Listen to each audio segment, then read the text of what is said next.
അപ്പോൾ പിന്നെ നിങ്ങൾ നോക്ക്, ലോകത്ത് ഏതെങ്കിലും 10 വിഷയമുണ്ട്. പാനശാസ്ത്രം, ഭൂമിശാസ്ത്രം, ജന്തുശാസ്ത്രം, മറ്റു ശാസ്ത്രം, എവിടെങ്കിലും തലപ്പത്ത് പെണ്ണുങ്ങളുണ്ടോ?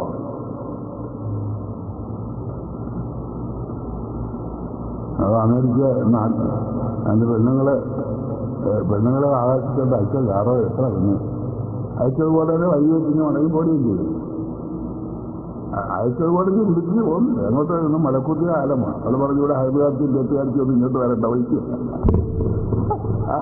അത് ആ പ്രസംഗിച്ചായി പോകുന്നുണ്ട്. അത് ആ പ്രസംഗിച്ചതായി അവരാട് ഇങ്ങോട്ട് വരണ്ട.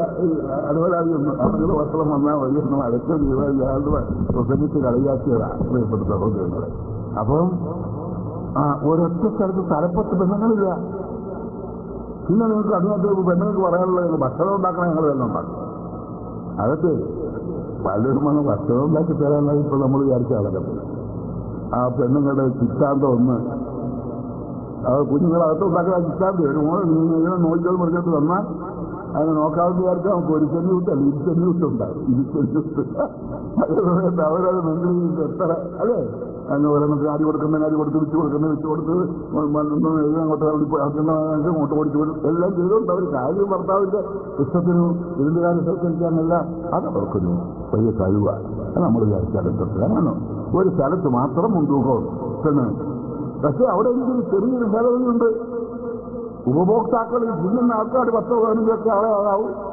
നേരെ പറഞ്ഞ് ഞാൻ ചെന്നിട്ട് വളരെ പ്രഗത്ഭയാണെന്ന് പത്രത്തിൽ ചെയ്തു. എന്റെ ഭാര്യയെ സംബന്ധിച്ച് സർക്കാരത്തിൽ പത്രത്തിൽ അങ്ങോട്ട് മുന്നേ പറയാം, നാളെ ഉച്ചയ്ക്ക് ഒരു 3000 ആൾ വരും, അവർക്കൊരു ഇച്ചിരി ഭക്ഷണം ഉണ്ടാക്കി എന്ന് പറഞ്ഞാൽ അപ്പോഴേ പോകുന്നത്. ഇത് 5-6 ആൾക്കായി പറഞ്ഞത്. ഒരു 3000 ആളെങ്കിലും പറഞ്ഞെങ്കിൽ അവിടെ അരവാറ് ഇട്ട് മലപ്പുറം കത്തിയും കുത്തിയ കാക്കാമാര് വന്നിട്ട് ചാട്ടുവത്തിൽ പിടിഞ്ഞിട്ട് ഇരിക്കുക. ഇല്ല, ഇവളുമാരെല്ലാം കൂടെ കിടന്ന് കെട്ടിപ്പിടിക്കാൻ ഈ ചട്ട പിടിച്ചില്ല. ഈ കാര്യമുള്ള സംഭവിച്ചാൽ അപ്പോൾ രാജ്യത്തിൽ സ്ത്രീകൾക്ക് പുരുഷന്റെ മുൻപിരിക്കാൻ അവകാശമില്ല. അതാണ് ഉപഭോക്തനെ പറഞ്ഞ് പുരുഷനെ സ്ത്രീകളെക്കാൾ ശ്രേഷ്ഠന്മാരാക്കി പഠിച്ചിരിക്കുന്നത്. അതുകൊണ്ട് എന്ത് വേണം? അധികാരം കൊവ്വാമോനാലെന്നിട്ട് ബോധപ്പെടുക. ആ പെണ്ണുങ്ങൾക്ക് ഉള്ള കാര്യങ്ങൾക്ക് പുരുഷന്റെ മേൽനോട്ടം ഉണ്ടാകണം. അത് യാതൊരു അപാകതയില്ല. പെണ്ണുങ്ങളുടെ രക്ഷയ്ക്ക് വേണ്ടി തന്നെയാണ്. പ്രിയപ്പെട്ട സഹോദരങ്ങളെ, ഈ പെണ്ണുങ്ങൾക്ക് അല്ലാഹു കൊടുത്തിട്ടുള്ള ആനുകൂല്യങ്ങളും ഗുണങ്ങളും അതിനെപ്പറ്റി ഇങ്ങോട്ട് പറഞ്ഞാൽ നിങ്ങൾ പറയുന്ന സമയം ചെയ്യാറില്ല. ദിവസങ്ങളിൽ തുടരാൻ നിങ്ങൾ തയ്യാറാണെങ്കിൽ നമ്മൾ നോക്കാം. അല്ലെങ്കിൽ ഒരു സ്ഥലത്ത് സ്ത്രീകൾക്ക് പുരുഷന്മാരുടെ ഇസ്ലാമിക് സ്ത്രീകൾക്ക് നിലവാരമില്ല. പുരുഷന്റെ മേൽ സ്ത്രീകൾ കാര്യകർത്താക്കളാകണമെന്ന് നമ്മൾ പറഞ്ഞതിന്റെ ന്യായം നമ്മളിപ്പോൾ പറഞ്ഞു. അതുകൊണ്ട് പുരുഷനെ സംബന്ധിച്ചിടത്തോളം സ്ത്രീകളെ സംബന്ധിച്ചിടത്തോളം ഒരു കുഴപ്പവും ഇസ്ലാമില്ല. അവർക്ക് ചില ഒന്നും അറിയണമെന്ന് പറഞ്ഞാൽ അവരെ എന്തോന്നു വേണ്ടിയാണ് അത് മറച്ചു വെക്കണം. ഈ ശരീരം മറച്ചു വെക്കണമെന്ന് പറഞ്ഞാൽ ഏറ്റവും കൈക്കളക്കലായിട്ട് അങ്ങ് അറ്റത്തൊന്നുമല്ലേ. അത് വളരെ ശരിയല്ലേ. തുറന്നു വിട്ടുപോയിരുന്നെങ്കിൽ കുടുംബജീവിതം ഉണ്ടാകത്തില്ലല്ലോ. ലോകം മുഴുവൻ അങ്ങനെ ഒരാൾ അങ്ങനെ നമ്മുടെ നിയമം മുന്നോട്ട് വിട്ട് നോക്കിക്കഴിഞ്ഞപ്പോൾ പിന്നെ ഓരോന്ന് ഒരു ബെഡും ബ്രേക്ക് ഇത് കണ്ടില്ലേ. പിന്നെ ഇതിന് വല്ലതും മണ്ടും ചോദിക്കണം.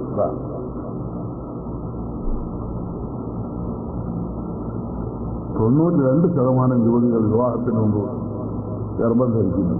ഞാൻ പറഞ്ഞില്ല, പത്രത്തിൽ കിടക്കും. ഡെൻമാർക്കിൽ ശരിയെപ്പറ്റി അവിടുത്തെ മെഡിക്കൽ ബുള്ളറ്റിൻ ഒരു രാജ്യത്ത് 92% യുവതികൾ വിവാഹത്തിന് മുമ്പ് ഗർഭം ധരിക്കുന്നവർ എങ്ങനെയുണ്ട്? നിയമത്തിൽ അയവ് വരുത്തിയാൽ വരുന്ന ആപത്താണ് ഇത്. ഇതത്ര ജോലിയുടെ വിഷയമാണിത്.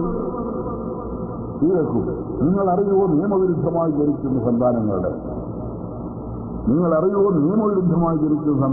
കഥ. ഉദാഹരണത്തിന് ലാറ്റിൻ അമേരിക്കയിലും ചില പാശ്ചാത്യ രാജ്യങ്ങളിലും മൊത്തം ജനിക്കുന്നവരിൽ 70% അത്തരക്കാരാണ്. നമ്മൾ കുട്ടികൾ ജനിച്ചാൽ 70 വിജയികൾ. അതേ സമയത്ത് ഈജിപ്ത് പോലത്തെ സ്ഥലത്ത് 1% വരയ്ക്കുന്നത്. What was reason? അവിടെ ഹിജാബ് ഇപ്പൊ അവർ മലയാള മനോരമ നേടിയിരിക്കുന്നു. അത്ര അള്ളാഹുത്തെ നിയമം ഉണ്ടാക്കുന്നത് ഈ പറയുന്നവരാരെങ്കിലും ഉണ്ടാക്കുന്ന ഒരാളാണ്. അപ്പൊ കൊല്ലിൽ മൂന്നിനകത്ത് യഹൂദനെന്ന അവസാനിക്കുന്നു. പെണ്ണുങ്ങളോട് പറയണം അവരുടെ കണ്ണുകൾക്ക് കാത്തിക്കളയാം. അന്യപുരുഷന്മാർ യൂതിക്കുന്ന ജീനത്തെ പിന്ന അവരുടെ സൗന്ദര്യം വെളിവാക്കരുത്. കൊല്ലിൽ മൂന്നിനകത്ത് യൂതിക്കുന്ന ജീനത്തെ പിന്ന ഇല്ല മാ ബഹറമില്ല. പടച്ചോൻ പറഞ്ഞു മുൻകൈയും മുഖമല്ലാത്ത ഒന്നും നീ വെളിവാക്കരുതെന്ന് ആയിരിക്കും. പടച്ചോൻ വെളിവാക്കാൻ സമ്മതിച്ചത് മാത്രമേ വെളിവാക്കാവൂ. അങ്ങനെ ഈ ബുർഹ ഇട്ടാലും വലിയ വെറുപ്പിനും ഈ ഭൂമിരിഹിന്നായ ജൂബി ഒരു മേളിക്കഴിഞ്ഞ് പെണ്ണുങ്ങൾക്ക് ബുർഹ ഇട്ട് കഴിഞ്ഞാൽ മേടിയിൽ ഒരു മുണ്ടൂടെ വേണം എന്നല്ലേ? എനിക്ക് തോന്നുന്നത് അവരുടെ മാറിടം പ്രത്യക്ഷപ്പെടാൻ ഇടയുള്ളത് കൊണ്ട് അതിനായിരിക്കും അല്ലേ? ലായുദീന ദീനത്തഹുന്ന ഇല്ലാലി ബഹുലത്തിഹിന്ന أو آبائهن أو آباء بولتهن أو أبنائهن أو أبناء بولتهن أو إخوانهن أو بني إخوانهن أو بني أخواتهن أو ما ملكت أيمان أو نسائهن أو ما ملكت أيمانهن അല്ലേ? അവിച്ചാറിർബത്ത് ജാലി. ഞാൻ പാണക്കാട്ടുന്ന ഒരു വയസ്സിന് അഴകിക്കാക്കാം ഡാക്ടറിൽ ഇറങ്ങി ഇയാളെന്താ ഇങ്ങനെ തങ്ങളിത്ര വലിയ ഉണ്ടെന്നൊക്കെ പറഞ്ഞ് ചെയ്യാത്തത് പുരുഷൻ പെണ്ണുങ്ങളൊക്കെ ഇല്ലേ? അതായി പറഞ്ഞു. ഇത് ക്രിസ്തുത്തെ പറ്റി ചിന്തിക്കാത്ത ആ വയസ്സായ ആൾക്കാരുണ്ട്. അതിനെപ്പറ്റി അങ്ങനെയുള്ള വൃത്യന്മാര് അവരുടെ മുമ്പിൽ പ്രത്യക്ഷപ്പെടുന്നതുകൊണ്ട് വിരോധമില്ല. നിസ്സായിഹിന്ന എന്ന് പറഞ്ഞു പുറത്ത് പറയണ്ട. അവർ നിസ്സായിഹിന്ന എന്ന് പറഞ്ഞ കാഫിര്യങ്ങളായ പെണ്ണുങ്ങളെ മൂന്നിനത്തുകളായ പെണ്ണുങ്ങളെ കാണിച്ചത് ഹറാമാണെന്ന് എനിക്കറിയാം. പുറത്ത് പറഞ്ഞാൽ ഇതാണ് ഒരു മുസ്ലിമായ ഡോക്ടർ ഉണ്ടത് കാഫിറായ ഏരിയ ഡോക്ടർ ഉണ്ടെങ്കിൽ സാലിഹായവനാണെങ്കിൽ മൂന്നിന പുരുഷൻ ഡോക്ടറെ കാണിച്ചാലും കാഫിറായ പെണ്ണിനെ കാണിച്ചാലും പെണ്ണിന്റെ ശരീരം. ഞങ്ങളുടെ അവിടുത്തെ ഇസ്ലാഹ ഡോക്ടറുണ്ട്. ചന്ദ്ര ഉണ്ടെങ്കിൽ ഇസ്ലാഹ ഡോക്ടറെ കാണിക്കും. ഇസ്ലാഹ ഡോക്ടർ അത്ര സാലിഹായ മനുഷ്യൻ. പെണ്ണിനെ കാണിക്കാൻ പാടില്ല, കാഫിറാണ്. ഹൂയിസ് മൈൻഡിന്റെ പോകും. ഞാൻ പറഞ്ഞിരുന്നവരാരെ ഇത് തെറ്റാനൊക്കെ കേട്ടോ. അതേ സമയത്ത് കളയേണ്ട നിയമം എന്താ? വേറെ ഡോക്ടറെ കിട്ടാത്ത സാഹചര്യത്തിൽ അവരുടെ ജീവൻ അപകടപ്പെട്ടതെന്ന് കണ്ടാൽ ഭർത്താവിന് പോലും നോക്കൽ പൂർണ്ണമായി സംഭവിക്കാത്ത മുസ്ലിം സ്ഥലം ഒരു അന്യവനായ കാഫിറായ ഡോക്ടർക്ക് കാണുന്ന ആയിരാണെന്ന് ചില വ്യക്തമായി എഴുതിയിട്ടുമുണ്ട്. അത് മനസ്സിലായില്ലേ? അങ്ങനത്തെ ഒരു സാഹചര്യം വന്ന് അവിടെ നമുക്ക് സൗകര്യം തന്നിട്ടുണ്ട്. മറ്റേത് ഇപ്പറഞ്ഞത് ഒരു മുസ്ലിമത്തായ ഒരു പെണ്ണിനെ ഒരു കാഫിറത്തായ ഡോക്ടറെ കാണിക്കുന്നത് ഒരു മുസ്ലിമായ ഡോക്ടറെ കാണിക്കുന്നതും കൂടി നല്ലൊരു മുസ്ലിമായ ആണാണെങ്കിൽ മുസ്ലിമായ ഡോക്ടറെ കാണിക്കണം. പക്ഷെ നമ്മളിപ്പോൾ അങ്ങനെയൊന്നും അല്ല പോട്ടെ. അപ്പൊ ഇത് ഇങ്ങനെയാണ് ചില ഈ സ്ത്രീകളെ സംബന്ധിച്ചിടത്തോളം പറഞ്ഞിരിക്കുന്നത്. ഭർത്താവിനെ എൻ്റെ മുമ്പിൽ കാണിക്കാം, ഭർത്താവിൻ്റെ വാപ്പായുടെ മുമ്പിൽ കാണിക്കാം, സ്വന്തം വാപ്പായുടെ മുമ്പിൽ കാണിക്കാം, അതുപോലെ തന്നെ സഹോദരന്റെ മുമ്പിൽ കാണിക്കാം, സഹോദരന്റെ മക്കളുടെ മുമ്പിൽ കാണിക്കാം, സഹോദരിയുടെ മക്കളുടെ മുമ്പിൽ കാണിക്കാം, നിങ്ങളുടെ അടിമകളുടെ മുമ്പിൽ ഹിജാബ് വേണമെന്നില്ല, ബുർഖയൊന്നും വേണ്ട. അതുപോലെ തന്നെ നിങ്ങളുടെ വർഗത്തിൽപ്പെട്ട പെണ്ണുങ്ങൾ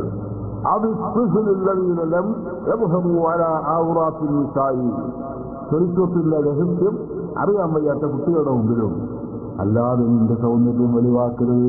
പല അഴുപരുപുനതി അറിഞ്ഞിരിക്കുന്നതിനോടമായുന്ന കാല് അണഞ്ഞിരിക്കുന്ന പാദസ്ഥാനത്ത് പഴയകാലത്ത് പാദസ്ഥാനത്തിന്റെ കണ്ടയിടക്കിലുക്കം നന്മരക്കേൽപ്പിക്കാൻ വേണ്ടി നീ കാലോച്ചപ്പെടുത്തി നടക്കരുത്, കാലടിച്ച് നടക്കരുത്, വള തിരിച്ചു കേൾപ്പിക്കരുത്. അന്യർ കേൾക്കാൻ വേണ്ടി വളക്ക് ചെറുക്കമുണ്ടാക്കൽ ഖുർആൻ മാത്രമാണ് പറയുന്നത്. എന്താണ് ഇത്ര സഹജമായ ആഭരണത്തിന്റെ വിരുക്കം? ഇന്നകാലത്ത് ഊരിച്ച് വിശാലമയിലുന്ന അച്ചാരുകൾ മാർക്കറ്റ് വരാറുകയെന്നും അഹ്ലിമാം അവിടെ തഫ്സീർ എഴുതി വെച്ചിരിക്കുന്നു. ആ ശബ്ദം സ്ത്രീസഹജമായ ആഭരണത്തിന്റെ വിരുക്കം പുരുഷ ഹൃദയത്തിൽ ലൈംഗിക വികാരത്തിന്റെ നേരത്തെ അലകളടിക്കാൻ സാധ്യതയുണ്ട്. ഇതൊക്കെ ഖുർആൻ അല്ലാഹു പറഞ്ഞിരിക്കുകയാണ്. ഒരു മൊഴിയാരും പറഞ്ഞതല്ല ഇത്. സ്ത്രീകൾ ജുമാക്ക് പള്ളിയിൽ പോകാൻ പാടുണ്ടോ പാടില്ല എന്നുള്ള ഇവിടെ തർക്കമില്ല. അതിന്റെ ആർഗ്യുമെന്റ് കൊണ്ടുപോകേണ്ട രീതി തെറ്റിച്ചാണ് നമ്മൾ കൊണ്ടുപോകുന്നത്. പള്ളിയിൽ പോകുന്നതിനും കച്ചവടത്തിന് പോകുന്നതിനും കല്യാണത്തിന് പോകുന്നതിനും സിനിമക്കോട്ടെ പോകുന്നതിനും എല്ലാവർക്കും നിയമം ഒന്നാണ് അല്ലേ? ഹിജാബിന്റെ നിയമം ഒന്നല്ലേ? എവിടെ ചെന്നാലും ഒരു തർക്കം അതല്ല. പള്ളിയിൽ നമ്മൾ പോകുമെങ്കിൽ ഒരു പെണ്ണ് നിസ്കരിക്കുന്നത് അവർക്ക് കൂലി കിട്ടാനാണല്ലോ. ആ കൂലി കൂടുതൽ കിട്ടുന്നത് പള്ളിയിലാണോ വീട്ടിലാണോ എന്നുള്ള തർക്കം. ഞാൻ എൻ്റെ ആർഗ്യുമെന്റ് ഞാനുണ്ട്. ഒരു പെണ്ണ് നിസ്കരിക്കുന്നത് വീട്ടിലാണോ കൂടുതൽ കൂലി കിട്ടുന്നത് പള്ളിയിലാണോ? അത് വീട്ടിലാണ് കൂടുതൽ കൂലി എന്ന് തെളിഞ്ഞു പോയാൽ പിന്നെ പള്ളിയിൽ കൊണ്ടുപോകുന്നതിന്റെ ന്യായം അവരാ പറയണ്ടോ നമ്മളൊക്കെ. ആ രീതിയിൽ വേണം നമുക്ക് എൻ്റെ ആർഗ്യുമെന്റ് കൊണ്ടുപോകാൻ. സ്ത്രീകളുടെ മേൽ പുരുഷന്മാർ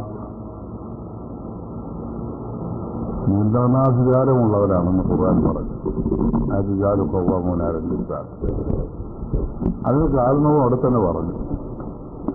ഇമാം സല്ലല്ലാഹു അലൈഹി വസല്ലം പുരുഷനെ സ്ത്രീകളെക്കാൾ ശ്രേഷ്ഠരാക്കി സൃഷ്ടിച്ചത് കൊണ്ടാണ്. ആ ശ്രേഷ്ഠത എന്തൊക്കെയാണെന്ന് ഞാൻ ഇന്നലെ ഒരുപാട് ഈ ആയിരത്തിന് ദിവസങ്ങളിൽ എത്രയോ ശ്രേഷ്ഠത പറഞ്ഞിട്ടുണ്ട് പുരുഷന് സ്ത്രീകളെ അപേക്ഷിച്ച്.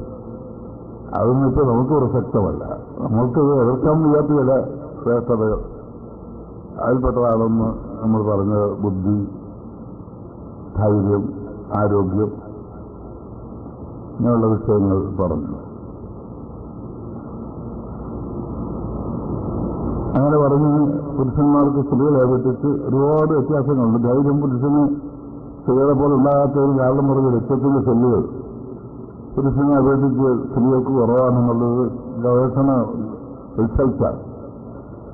അപ്പൊ അവർക്ക് ധൈര്യം കുറയണമെന്നുള്ളതിന്റെ വെറും അതിന്റെ ഫലമാണ്. അതുപോലെ തന്നെ മനുഷ്യന്റെ ഏറ്റവും പ്രധാനപ്പെട്ട അവയവമാണ് കരൾ. കരളെന്നുള്ള ഏറ്റവും വലിയ പ്രത്യേകത എന്ന് പറഞ്ഞാൽ അതിന്റെ 4 ഭാഗവും മുറിച്ച് കളഞ്ഞാൽ ഒരു 2-3 മാസം കഴിയുമ്പോൾ പഴയ പോലെ ആവും. അത് കരളിന്റെ ഒരു പ്രത്യേകത. ഈ കരൾ നമ്മുടെ ശരീരത്തിലേക്ക് 500 കൃത്യങ്ങൾ ചെയ്യുന്നു.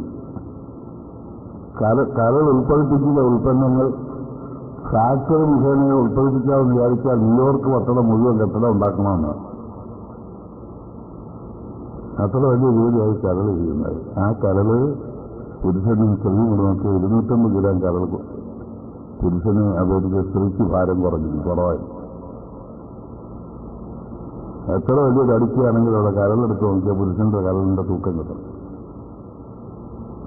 ഇങ്ങനെ സൃഷ്ടിപരമായിട്ട് എത്രയോ വ്യത്യാസങ്ങൾ അല്ലാഹു തആല പുരുഷന് വരുത്തിയിട്ടുണ്ട്.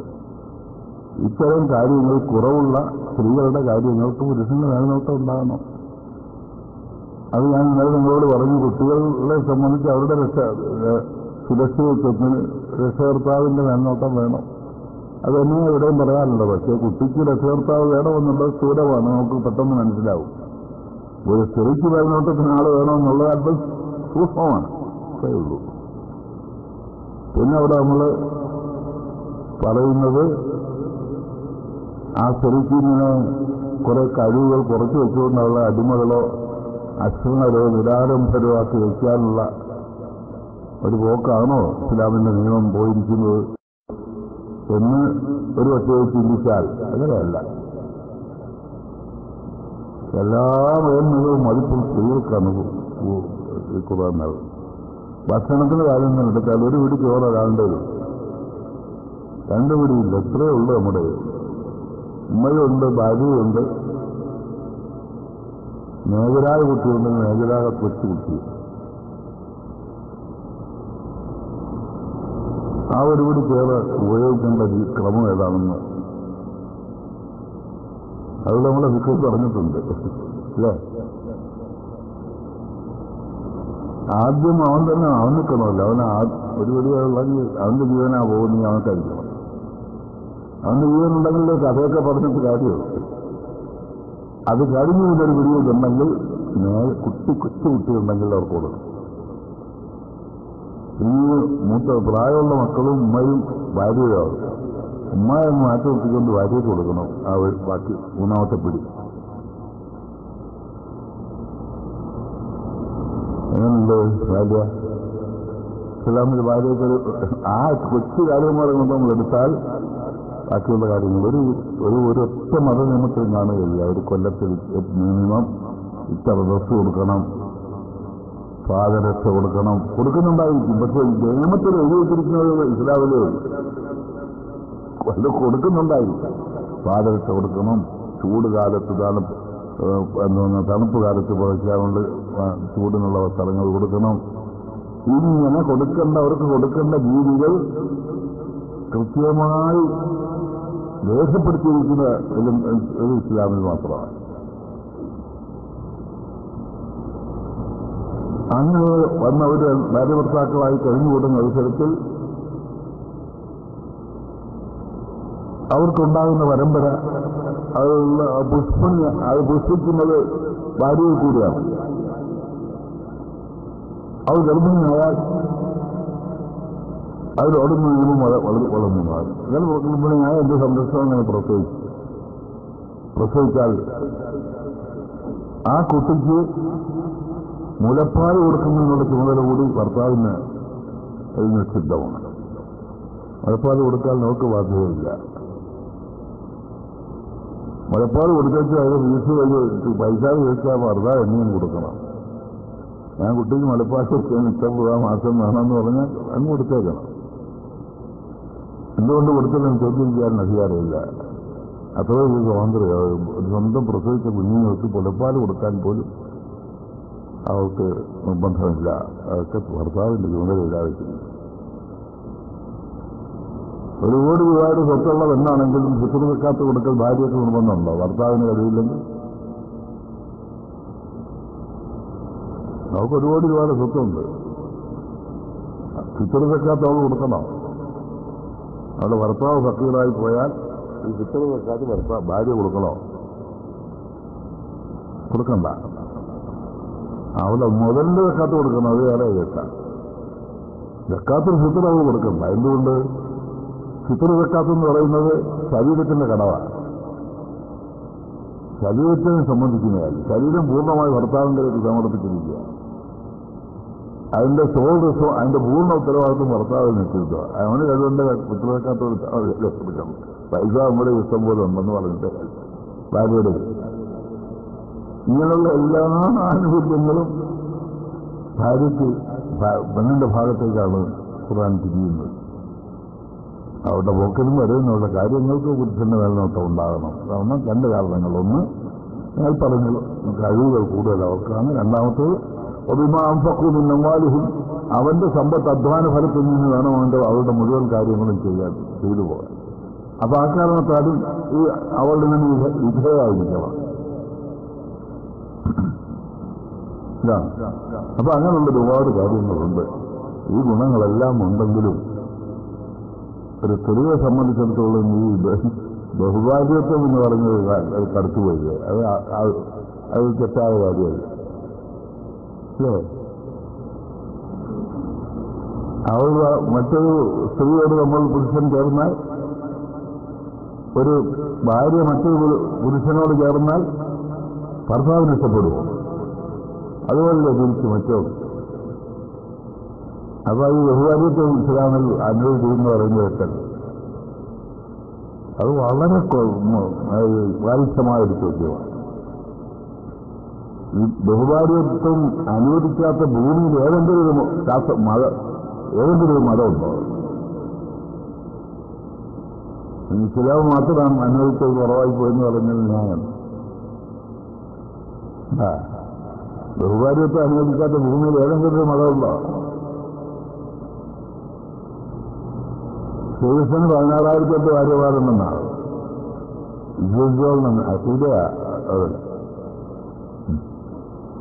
വിവാഹം 108 സഹസ്രവെട്ടും വിധിച്ചു ചേരുമ്പടി ചെയ്തവൻ പോൽ അവർക്ക് വേണ്ടുന്ന വിഭൂതിയെല്ലാം അവൻ കൊടുക്കുന്നു നിരന്തരം പോൽ.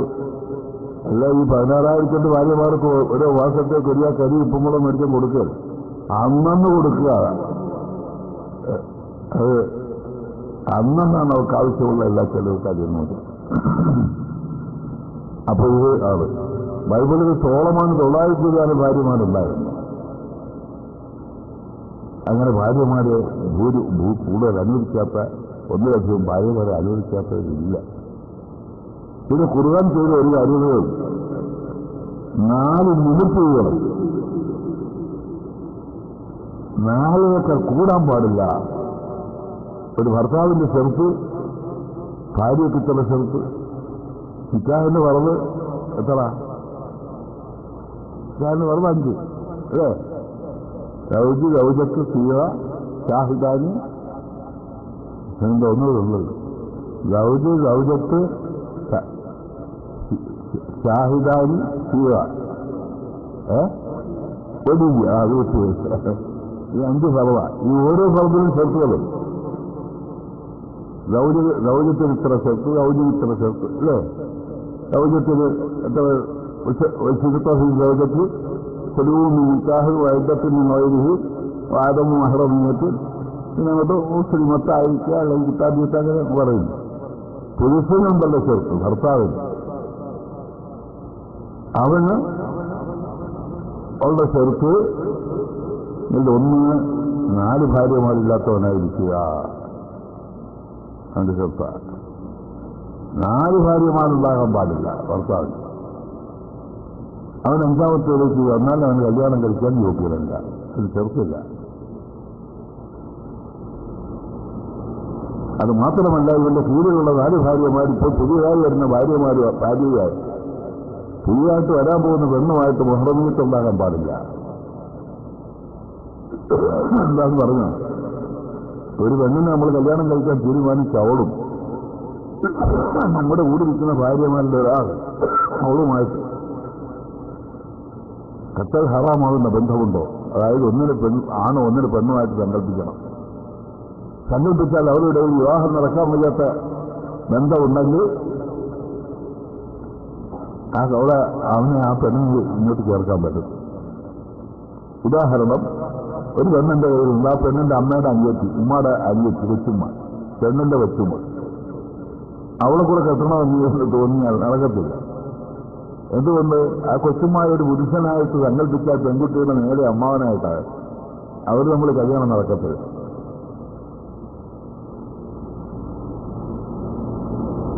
അപ്പൊ ആ തരത്തിലുള്ള ബന്ധം ഉള്ള ഈ വരുന്ന പെണ്ണിന് അത്തരത്തിലുള്ള ബന്ധമുള്ള പെണ്ണുങ്ങൾ ഇതിന്റെ കീഴിൽ ഉണ്ടാകാൻ പാടില്ല. ഇതൊക്കെ നമുക്ക് നിയമമാണ്.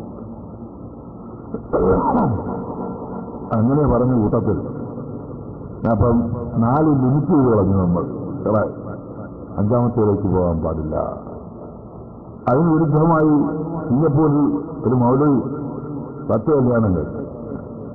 അതെടുത്തിട്ട് മൗലവിമാരെ മുഴുവനും ആശ്രയിക്കാൻ ആ ഒറ്റ സംഭവം ഉപയോഗിച്ചു. ഏതെങ്കിലും ഒരു മൗലവിയോ രജിസ്ട്രിക്കാരോ എന്തെങ്കിലും ഒരു ഇല്ലീഗലായിട്ട് നിയമവിരുദ്ധമായിട്ട് ആവശ്യമായിട്ട് ആരോടെങ്കിലും ഉണ്ടോ എടുത്തെന്ന് പറഞ്ഞാൽ അത് ഭയങ്കര മുസ്ലിം സമുദായം തന്നെ അത് കൊട്ടിക്കൊടുത്തിരുന്നു. മൗലവിമാർ, മുസ്ലിയാക്കന്മാരെല്ലാം പോക്കാട്, വണ്ടികന്മാരെല്ലാം പോക്കാടെന്ന് പറഞ്ഞില്ലേ? നേരെ ഓർത്തിയാൽ ഇന്നലെ എന്നോട് പറഞ്ഞല്ലോ 66 കോടി 66 കോടി രൂപ അല്ല ഡോളർ, 66 കോടി ഡോളർ ഈ പുരോഹിതന്മാർ അവിഹിത ബന്ധം പുലർത്തിയതിന് നഷ്ടപരിഹാരം കൊടുത്തു. ബിഷപ്പ് മാപ്പ് പറഞ്ഞു. ഇന്നത്തെ ആ സമുദായം ഈ ഇവരെ പുരോഹിതന്മാരെ മൊത്തത്തിൽ ആശ്രയിക്കുന്നില്ല. നമ്മളാളെ ഇവിടെ അറിയും അല്ലേ? അതങ്ങനെ നമ്മളാ ശരി, നമ്മൾ ഇതുപോലെ അറിയിക്കണം. അവർക്കത് ഹക്കും മാത്രം കാര്യങ്ങളൊക്കെ അത്രയേ ഉള്ളൂ. നമ്മുടെ അതല്ല, നമുക്കതിന് ചിട്ടകളും കാര്യങ്ങളും ഒക്കെയുള്ളതാണ്. അപ്പൊ അതുകൊണ്ട് ഇത് അതിന് വിരുദ്ധമായിട്ട് മൗലവി സാഹിബിന്റെ 2 ഫോട്ടോസ് ആയിരുന്നു. 10 കല്യാണമുണ്ട്. ഗവൺമെന്റ് അറിയാൻ വളരെ താമസിച്ചു. ഒരു ശരിയായിട്ട് സ്ഥലമാണ്. നിങ്ങളെ അറിഞ്ഞു. നോട്ടീസ് അയച്ചപ്പോ ഇയാള് ഈ മൗലവിയും 10 ആര്യമാരും 2 വക്കീലന്മാരുമായിട്ട് ഹാജരായി കോടതി. എന്നിട്ട് ഇത് ഹാജരാകുമ്പോൾ ഒരു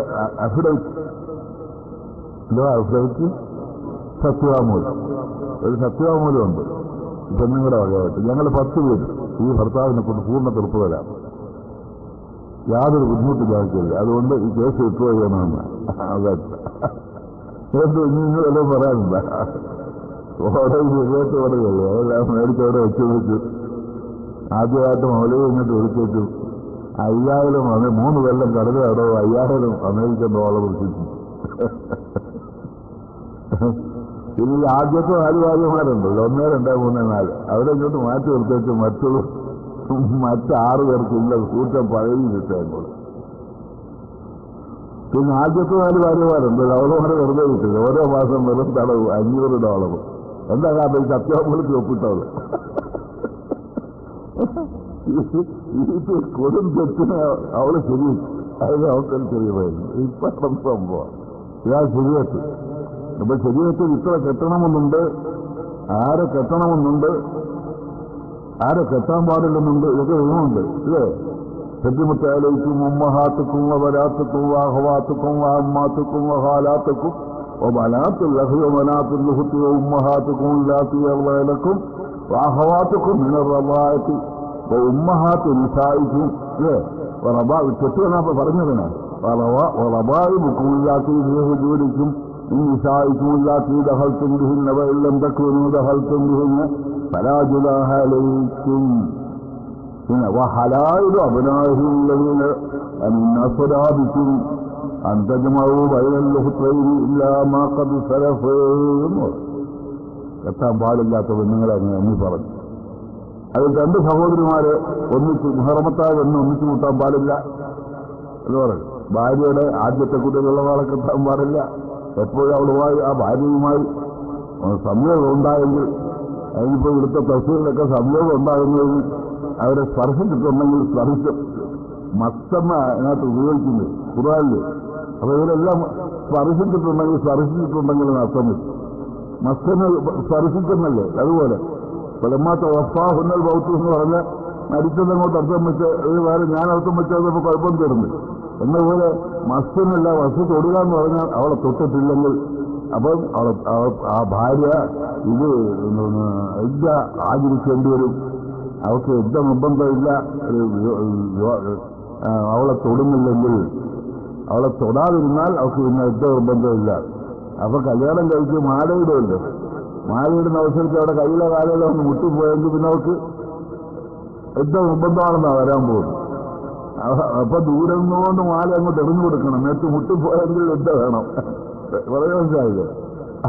ചിലവന്റെ പ്രധാനം അവിടെ ആ പറഞ്ഞിരിക്കുന്നത് ആ മസ്തിനെല്ലാം സംയോഗം നടന്നിട്ടുണ്ടെങ്കിൽ, ഒരു പെൺകുട്ടി കല്യാണം കഴിച്ച് അവർ നമ്മൾ സംയോഗം ഉണ്ടായിട്ടുണ്ടെങ്കിൽ, അല്ലാതെ തൊട്ടൊന്നും പറഞ്ഞെന്ന് വിചാരിച്ച് വിദ്യ ആചരിക്കേണ്ട കാര്യമില്ല.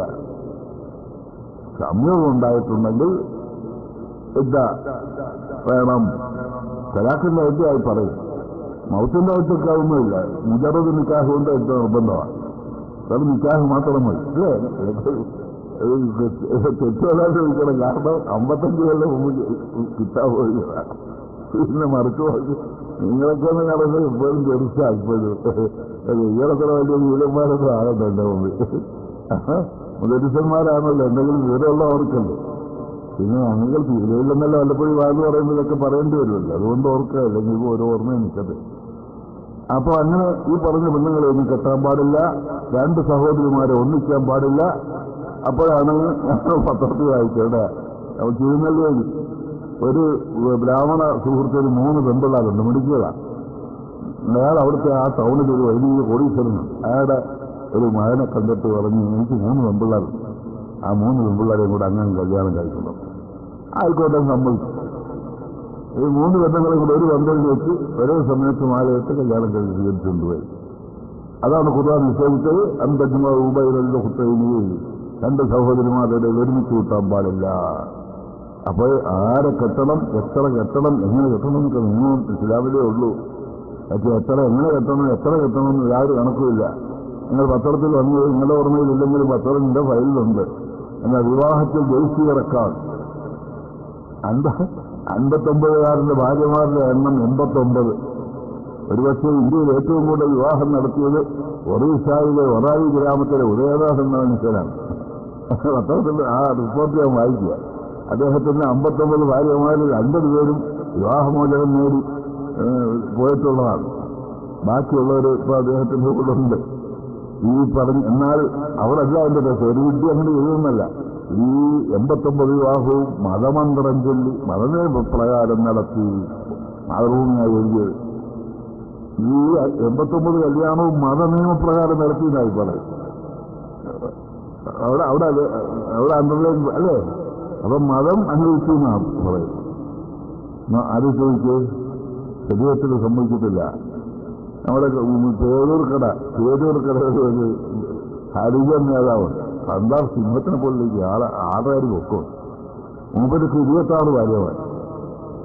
പത്രക്കാരെല്ലാം കൂടെ വളഞ്ഞു ചോദിച്ചു, നിങ്ങൾക്ക് എത്ര ഭാര്യമാർ? ഞാൻ 10-26 കല്യാണം കഴിച്ചു. അവരൊക്കെ എന്ത് ഭാര്യമാരൊക്കെ?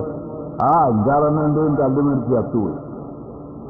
അങ്ങ് പറയുക ഒരു വിലയില്ലാതെ പോലീസ് കേസിട്ടൊന്ന് 5-6 എണ്ണം അറിയാതെ ചത്തുപോയി. പിന്നെ ബാക്കിയുള്ള വള്ളക്കട ഭാഗത്ത് എങ്ങാണ്ട് 3-4 എണ്ണം ഉണ്ടെന്ന് കേട്ട്. ഇപ്പൊ പിന്നെ ഇക്കാളും ഇതെല്ലാം ഭാര്യമാര് അവരുടെ കല്ല് മേടിക്കാൻ വേണ്ടി കിടക്കുക. ഇപ്പൊ മൂപ്പർക്ക് ഇതിന്റെ ആവശ്യമെല്ലാം കഴിഞ്ഞു. എന്നിട്ട് ആവശ്യമൊക്കെ കഴിഞ്ഞ് ഇത്ര വയസ്സായിപ്പോയി. ഇതിപ്പോ നമ്മുടെ മുമ്പ് കൺമുമ്പിലാണ് 27 ഭാര്യമാര്. അങ്ങനെ എല്ലാ സമുദായത്തിനും യാതൊരു ബെല്ലും ബ്രേക്കും ഇല്ലാതെ ഈ നടന്നുകൊണ്ടിരിക്കുക പോയാൽ ഭയങ്കര കുഴപ്പമാണ്. അപ്പൊ അതുകൊണ്ട് അതിന്റെ നിയമവശം നമ്മൾ അറിയണമല്ലോ അല്ലേ? ഖുർആനിൽ ചണ്ടെന്നാ തുടങ്ങിയത്. ഖുർആനിൽ ഭാര്യമാരുടെ കാര്യം ചണ്ടെന്നാ തുടങ്ങിയ ഒന്നും നല്ലതുണ്ട്. പഞ്ചഹു മാത്രം 2, 3, 4, 1 അള്ളാഹ്ക്ക് എന്നാലും അറിയാൻ പറ്റും. എന്തെന്ന് ചോദിച്ചാൽ അള്ളാഹ്ക്ക് എന്നാലും അറിയാൻ പറ്റും. 2, 3, 4, 1 എന്നാണ്. 1, 2, 3, 4 ഉണ്ട്. പഞ്ചഹു മാത്രം നിസായി മസുനാന്നാണ്. ഒരു മാന്യനാണെങ്കിൽ കൊണ്ടുവന്ന് കല്യാണം വേണമെന്നാണ്. ഇതിപ്പോ പെണ്ണുങ്ങളാരും ഇല്ല. അപ്പൊ അപകടമൊന്നുമില്ല. മാന്യന്മാര് പറയ അസുഖമില്ല. മൗലികന്മാർക്ക് വിവരമില്ല. 2 കല്യാണം കഴിക്കുക എന്ത് നിയമമാണ്? ഞാൻ അംഗീകരിക്കും. ഞാനത് സമ്മതിച്ചു കൊടുക്കും. ശരിക്കൊരു ചോദ്യം ചോദിക്കാറ്. ഒറ്റ ഭാര്യയെ കൊണ്ട് കഴിഞ്ഞുകൊണ്ടുവന്ന് വാദിക്കുന്നവരാണ് നിങ്ങളെല്ലാവരും. 2 ഭാര്യമാർ ഉള്ളവരാരെങ്കിലും കൈവക്കി ഇല്ല. കുടുംബത്തിലാരും 2 ഭാര്യമാർ. അപ്പോ എല്ലാവരും ഏകഭാര്യ കുടുംബമാണ്.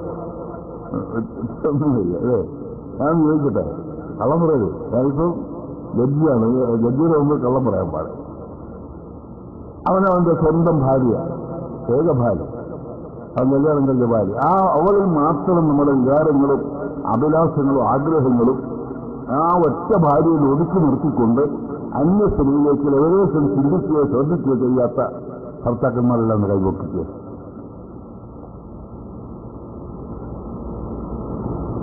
അപ്പൊ നിങ്ങൾ വെക്കും.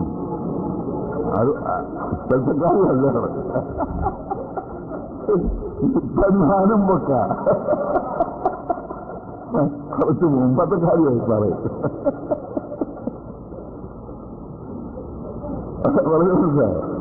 അപ്പോൾ നമ്മൾ ഉറപ്പാണ് അതൊരു ലക്ഷം ചേർത്തല്ലേ വെക്കത്തില്ല. 4 ഭാര്യമാര് നമുക്ക് 4 കല്യാണം ഓർഡറല്ല. 4 കല്യാണം അനുവാദമാണ്. 4 കല്യാണം നമുക്ക് അനുവദിച്ചിട്ടേ ഉള്ളൂ. അല്ല 4 കല്യാണം കഴിച്ചോളണമെന്ന് ഓർഡറല്ല. അതൊരു മനസ്സിലാക്കുന്നത്. 4 കല്യാണം കഴിക്കണമെന്നാണ്. അങ്ങനെ ഞാൻ സദസ്സിൽ ചോദിച്ചാൽ 4 കല്യാണം കഴിച്ചവർ 10,000 പേര് ഇരിക്കുന്നത് കൂട്ടത്തിൽ ആരും കാണും. 2 കല്യാണം കഴിച്ചവരുണ്ടോ എന്ന് ഞാൻ ചോദിക്കാറില്ല. ചിലപ്പോൾ 2 കല്യാണം കഴിച്ചവർ ആരെങ്കിലും കാണും. അപ്പൊ പ്രിയപ്പെട്ടവര്, നമ്മളുടെ ശ്രദ്ധ അന്യതിലേക്ക് പോകുമെന്നുള്ളത് ഉറപ്പ്. നമ്മളാ ശ്രദ്ധിക്കുന്ന അന്യത ആരാ, ഏതാ? നമ്മളാ ശ്രദ്ധിക്കപ്പെടുന്ന ആ സ്ത്രീ ഏതാണ്? ഒന്നുകിൽ നമ്മുടെ സുഹൃത്തിന്റെ ഭാര്യ, സുഹൃത്തുക്കളുടെ ഭാര്യ, അല്ലെങ്കിൽ അയൽക്കാരന്റെ ഭാര്യ, അല്ലെങ്കിൽ അതുകൂടത്തെ സ്ത്രീകൾ ഏതെങ്കിലെയാണ് നമ്മൾ ശ്രദ്ധിക്കുന്നത്. ശ്രദ്ധിക്കുകയും ഒരു പക്ഷേ അവളുമായിട്ട് എല്ലാ സൗകര്യങ്ങളും ഒത്താൽ നമ്മൾ ചിലപ്പോൾ ബന്ധപ്പെടുകയും ചെയ്താൽ എത്ര ഹീനമായിരിക്കും ആലോചിക്കാതിരിക്കുക. അതിന്റെ അതിന്റെ അപകടം എത്ര ഗൗരവമായിരിക്കും, എത്ര വലിയ വഞ്ചനയായിരിക്കും. സ്വന്തം സുഹൃത്താണ്, അവൻ എല്ലാം വിശ്വസിച്ച് കൂട്ടുകാരായിട്ട് നടക്കുന്ന അവന്റെ ഭാര്യയും നമ്മളുമായി അവിഹിത ബന്ധം പുലർത്തിയെന്ന് പറഞ്ഞാൽ എത്ര ഹീനമായ സംഭവമായിരിക്കും. അതിൽ നിന്ന് ഉൽപ്പന്നമാകുന്ന സന്താനങ്ങളെ സംബന്ധിച്ചുള്ള അഭിപ്രായം പറ. അതാരാണ് ഇതിന്റെ റെസ്പോൺസിബിള്? ആരാണ്ട് അധ്വാനിച്ച മുതൽ നിരപരാധിയായ ഒരാളിനെ കൊണ്ട് അന്വേഷിക്കുന്നു. അവൻ ഇതിനെ സംരക്ഷിക്കുന്നു, അവൻ താലോടിക്കേണ്ടി വരുന്നു. അതൊക്കെ ഗുരുതരമായ ദീർഘമായ തെറ്റുകളും കുഴപ്പങ്ങളുമായിട്ടുണ്ട് അവിഹിതമായി ബന്ധപ്പെട്ടാൽ. അങ്ങനെ നിങ്ങൾ മറ്റൊന്നിലേക്ക് ശ്രദ്ധിച്ചാൽ ശ്രദ്ധിക്കുന്ന സ്വഭാവക്കാരാണെന്ന് വരുമ്പോൾ ഒന്ന് അതുകൊണ്ടും, രണ്ടാമത്തത് സ്വന്തം ഭാര്യയില്ലേ, ഏക ഭാര്യയില്ലേ എന്ന് ചോദിച്ചാൽ ഏക ഭാര്യയിൽ നിന്ന് നമുക്കെപ്പോഴും സാന്നിധ്യം കിട്ടുന്നില്ല. നമ്മുടെ ഏക ഭാര്യയ്ക്ക് വളരെ റീസണബിളായ ഒരു കുഴപ്പമുണ്ട്. അവൾ ഈ ബഹുഭാര്യത്വം നമുക്ക് പൊരുത്തപ്പെട്ട് വരേണ്ടതിന് വളരെ റീസണബിളായ ഒരു കാര്യമുണ്ട്. കാരണം മാസത്തിൽ 7 ദിവസം അവളെ കിട്ടത്തില്ല. മാസത്തിൽ 7 ദിവസം അവളുടെ മുട്ടുമുക്കളിൽ ഇടയിലുള്ള പ്രദേശത്ത് യാതൊരു ദിവസവും അനുഭവിക്കൽ ഹറാമാണ്, പാടില്ല.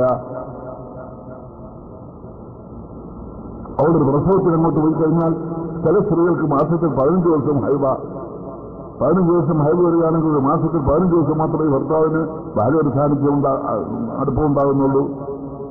ഈ 15 ദിവസം ഇവന്റെ വിചാരിച്ച് അവൻ അർപ്പിതമായിരിക്കുന്ന ഉത്തരവാദിത്വ നിർവഹണത്തിന് വേണ്ടി ആരോഗ്യവും ബുദ്ധിയും കൂടുതൽ വേണം, ശക്തി കൂടുതൽ വേണം. അതിനുവേണ്ടി കൂടുതൽ ആഹാരം അവൻ കഴിക്കേണ്ടി വരുന്നു.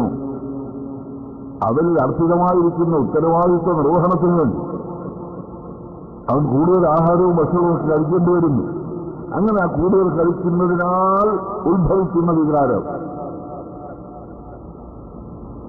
ആ വികാരം ഇന്ന് 15 മാസത്തിൽ 15 ദിവസം നിറവേറ്റാൻ മാർഗമില്ലെങ്കിൽ അത് ന്യായമായ ഒരു വഴി പറഞ്ഞു കൊടുക്കണ്ടേ?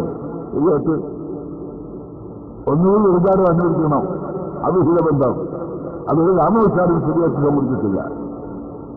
അപ്പോൾ പിന്നെ മറ്റൊരു കല്യാണം കഴിക്കാൻ പറയുകയല്ലാതെ മാസം 15 ദിവസം ഒരു പ്രസവത്തിന് കൊണ്ട് പോയാൽ 60 ദിവസം ഒരു തരത്തിലുള്ള സുഖവും എടുക്കാൻ പാടില്ല. അപ്പൊ 60 ദിവസം ഇത് 60 കഴിഞ്ഞ് 61ന്റെ അനുസരിച്ച് ഇങ്ങോട്ട് വന്നാലോ 60, 15, 75 ഈ കാലഘട്ടങ്ങളിലൊന്നും ഈ ഭർത്താവിന് ഭാര്യയോട് എടുക്കാനും കഴിയില്ല. അത് മനസ്സിലായല്ലോ, വളരെ റീസണബിളാണ്. അപ്പൊ ധാർമ്മിക നിഷ്ഠത നിലനിർത്തണമെങ്കിൽ അവിഹിത ബന്ധത്തിൽ നിന്ന് രക്ഷപ്പെടണമെങ്കിൽ സംഗ്രഹവും മാത്രപരത്തുനിസായി മഥന 2 കല്യാണം കഴിക്കണം. ഒരു ജന്തുവാകുമ്പോൾ മറ്റുള്ളവരുമായിട്ട് ബന്ധപ്പെടാൻ അനാവശ്യമായിട്ട് പോകാൻ പാടില്ല. അതുകൊണ്ടൊന്നും തൃപ്തനുണ്ടെങ്കിൽ ഒന്നുകൂടെ ആകാം, കുഴപ്പമില്ല. ഏതായാലും ഇരുത്തിയിരിക്കുന്നു 5ാമത്തേക്ക് കടക്കാൻ പാടില്ല. എത്ര ന്യായമാണ് പ്രിയപ്പെട്ട സഹോദരങ്ങളെ ശരിയായിട്ട് തീരുവാണ്. എന്താണ് ന്യായകരുള്ളത്? അത് മാത്രമല്ല, ഈ ബഹുഭാര്യത്വം പുരുഷന്റെ ബഹുഭാര്യത്വം സ്ത്രീകൾ പൊരുത്തപ്പെടുന്ന ഒരു നാച്ചുറൽ അവർക്കുണ്ട്, സൃഷ്ടിപരമായി ഉണ്ടെന്ന് കൂടി കരുതേണ്ടിയിരുന്നു. സൃഷ്ടിപരമായി തന്നെ പരസ്ത്രീകളുമായി ഭർത്താവ് ബന്ധപ്പെടുന്നതിൽ അവൾ പൊരുത്തപ്പെടുന്നത്, അവൾ പിണങ്ങുന്നത് ഒരു പെണ്ണും ചെറുക്കനായ ഭർത്താവ് മറ്റൊരു സ്ത്രീയുമായി ബന്ധപ്പെട്ടു എന്നുള്ളതല്ല. അവൾക്ക് ദേഷ്യം വരുന്നത് അവളുടെ സ്ഥാനത്ത് വലിയൊരു അധികാരി വരുന്നു എന്നുള്ള വിഷമമാണ്. അല്ലെങ്കിൽ ഭർത്താവിന്റെ കാറിലും ഭർത്താവിന്റെ സ്വത്തിലും ഭർത്താവിന്റെ കിടപ്പയിലും പങ്കാളി വരുന്നു എന്നുള്ളതാണ്. ഒരു ഭർത്താവ് ഭാര്യയുമായിട്ട് അന്യ സ്ത്രീയുമായിട്ട് ബന്ധപ്പെട്ടെന്നുള്ളതല്ല. അതിലെന്ന് പറഞ്ഞു വെറുതെ പറഞ്ഞു, ഞാൻ പറയുന്നതൊക്കെ സൈക്കോളജിക്കലാണ്, അനുഭവമാണ്. അനുഭവത്തെയൊക്കെ ചില ഭാര്യമാര് കുറ്റം കണ്ട ഭർത്താക്കന്മാരെ തൊണ്ട് സഹ്യം പിടിക്കും. ചില ഭാര്യമാര് തൊണ്ട് സഹ്യം പിടിക്കും. പിടിച്ചാൽ എന്താ, കുറച്ച് നേരത്തേക്ക് കണ്ണൊക്കെ ചോപ്പിച്ച് കളിച്ചിൽ നിലവിളിയൊക്കെ ആയിട്ടങ്ങ് നടക്കുന്നു. 2 ദിവസം അപ്പോൾ ഒരു എക്സ്ക്യൂസ് പറയാമെങ്കിൽ അപ്പം തന്നെ അവള് വിടും. അപ്പൊ ആ തെമ്മാടത്തിനും കണ്ടുപിടിച്ചാൽ അപ്പോൾ നമുക്ക് വിട്ടുകൊടുക്കും, അല്ലേ? അതാണ് ഇച്ചിരി നീണ്ടു വെക്കുന്നത് വെറുപ്പ്. നേരെ പറഞ്ഞാൽ നീ പറ്റിപ്പോയി, നീ ക്ഷമിക്കണമെന്ന് അപ്പം പറഞ്ഞാൽ തീർന്നു.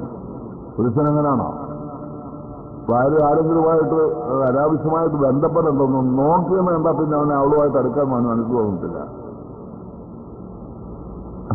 നമ്മുടെ തൊട്ടടുത്തൊരു സംഭവം, ഒരു നസീമാന്ന് പറഞ്ഞൊരു പെണ്ണ്, അവർ ഒന്നിച്ച് കൊച്ചിലെ പോയത് സ്കൂളിൽ പഠിച്ച് 2 പിള്ളേർ.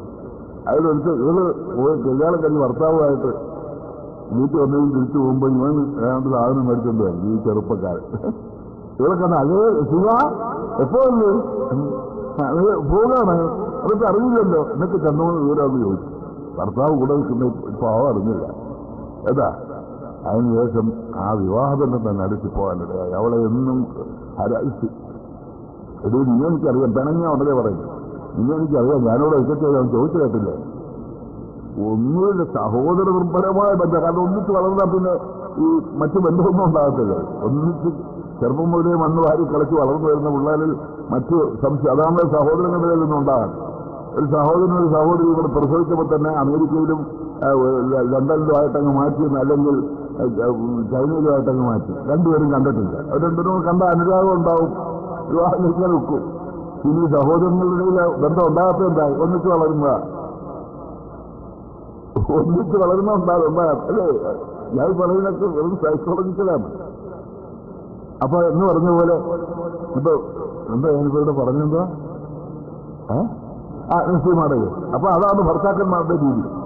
ഒരു സംശയം തോന്നിയാൽ മതി, പിന്നെ അവരെടുക്കത്തില്ല, അവർക്ക് അടുക്കാൻ ഒക്കുകയില്ല. അത് അവരുടെ സൃഷ്ടിപരമായൊരു സ്വഭാവമാണ്. പെണ്ണുങ്ങൾക്ക് അങ്ങനെയല്ല. പെണ്ണുങ്ങൾ ഈ ഇത്തരത്തിലുള്ള സംഭവങ്ങൾ കാണണ്ട. വേറൊന്നും ഞാൻ പറഞ്ഞുതരാം. സിനിമാക്കാരില്ലേ, സിനിമാക്കാർ അവര് അന്യ സ്ത്രീകളുമായി അവർ പരസ്യമായി ലീലാവിരോധിച്ച് ഏർപ്പെടുന്ന സംഭവം ഭാര്യ ഉൾപ്പെടുന്ന വൈകിട്ട് ആ ഫിലിമിട്ട് കാണും. ആ ഭർത്താവ് അന്യ സ്ത്രീയുമായി കാണിച്ചു കൂട്ടുന്ന കോലാഹലങ്ങൾ ഭാര്യ ഉൾപ്പെടുന്നത് കാണുക വരാതില്ല. നേരെ മറിച്ച് ലളിതയും പത്നിയും രാഗിനും കല്യാണം കഴിച്ചാൽ നീങ്ങിയപ്പോൾ എപ്പോഴും നിർത്തി അഭിനയം. പിന്നെ അത് അഭിനയിക്കത്തില്ല. ഒരു ഡോക്ടർ ഉണ്ടെങ്കിൽ ആ ഡോക്ടറുടെ കുറവ് വശത്തൊരു മുറിയുണ്ട്, അവിടെ ഒരു സിറ്റൗട്ടുണ്ട്. അവിടെ ആളുകളെല്ലാം വന്നിരിക്കും. ആ മുറിയിൽ വെച്ച് ഡോക്ടർ രോഗികളെ നോക്കും. അപ്പൊ ചെറുപ്പക്കാരി പെണ്ണുങ്ങള് മുറിക്കകത്ത് കയറി കഥകടച്ചുകൊണ്ട് ഡോക്ടർ നോക്കുക. അപ്പുറത്ത് ഭാര്യയോട് ഇരിക്കുക, അപ്പുറത്തുണ്ട്.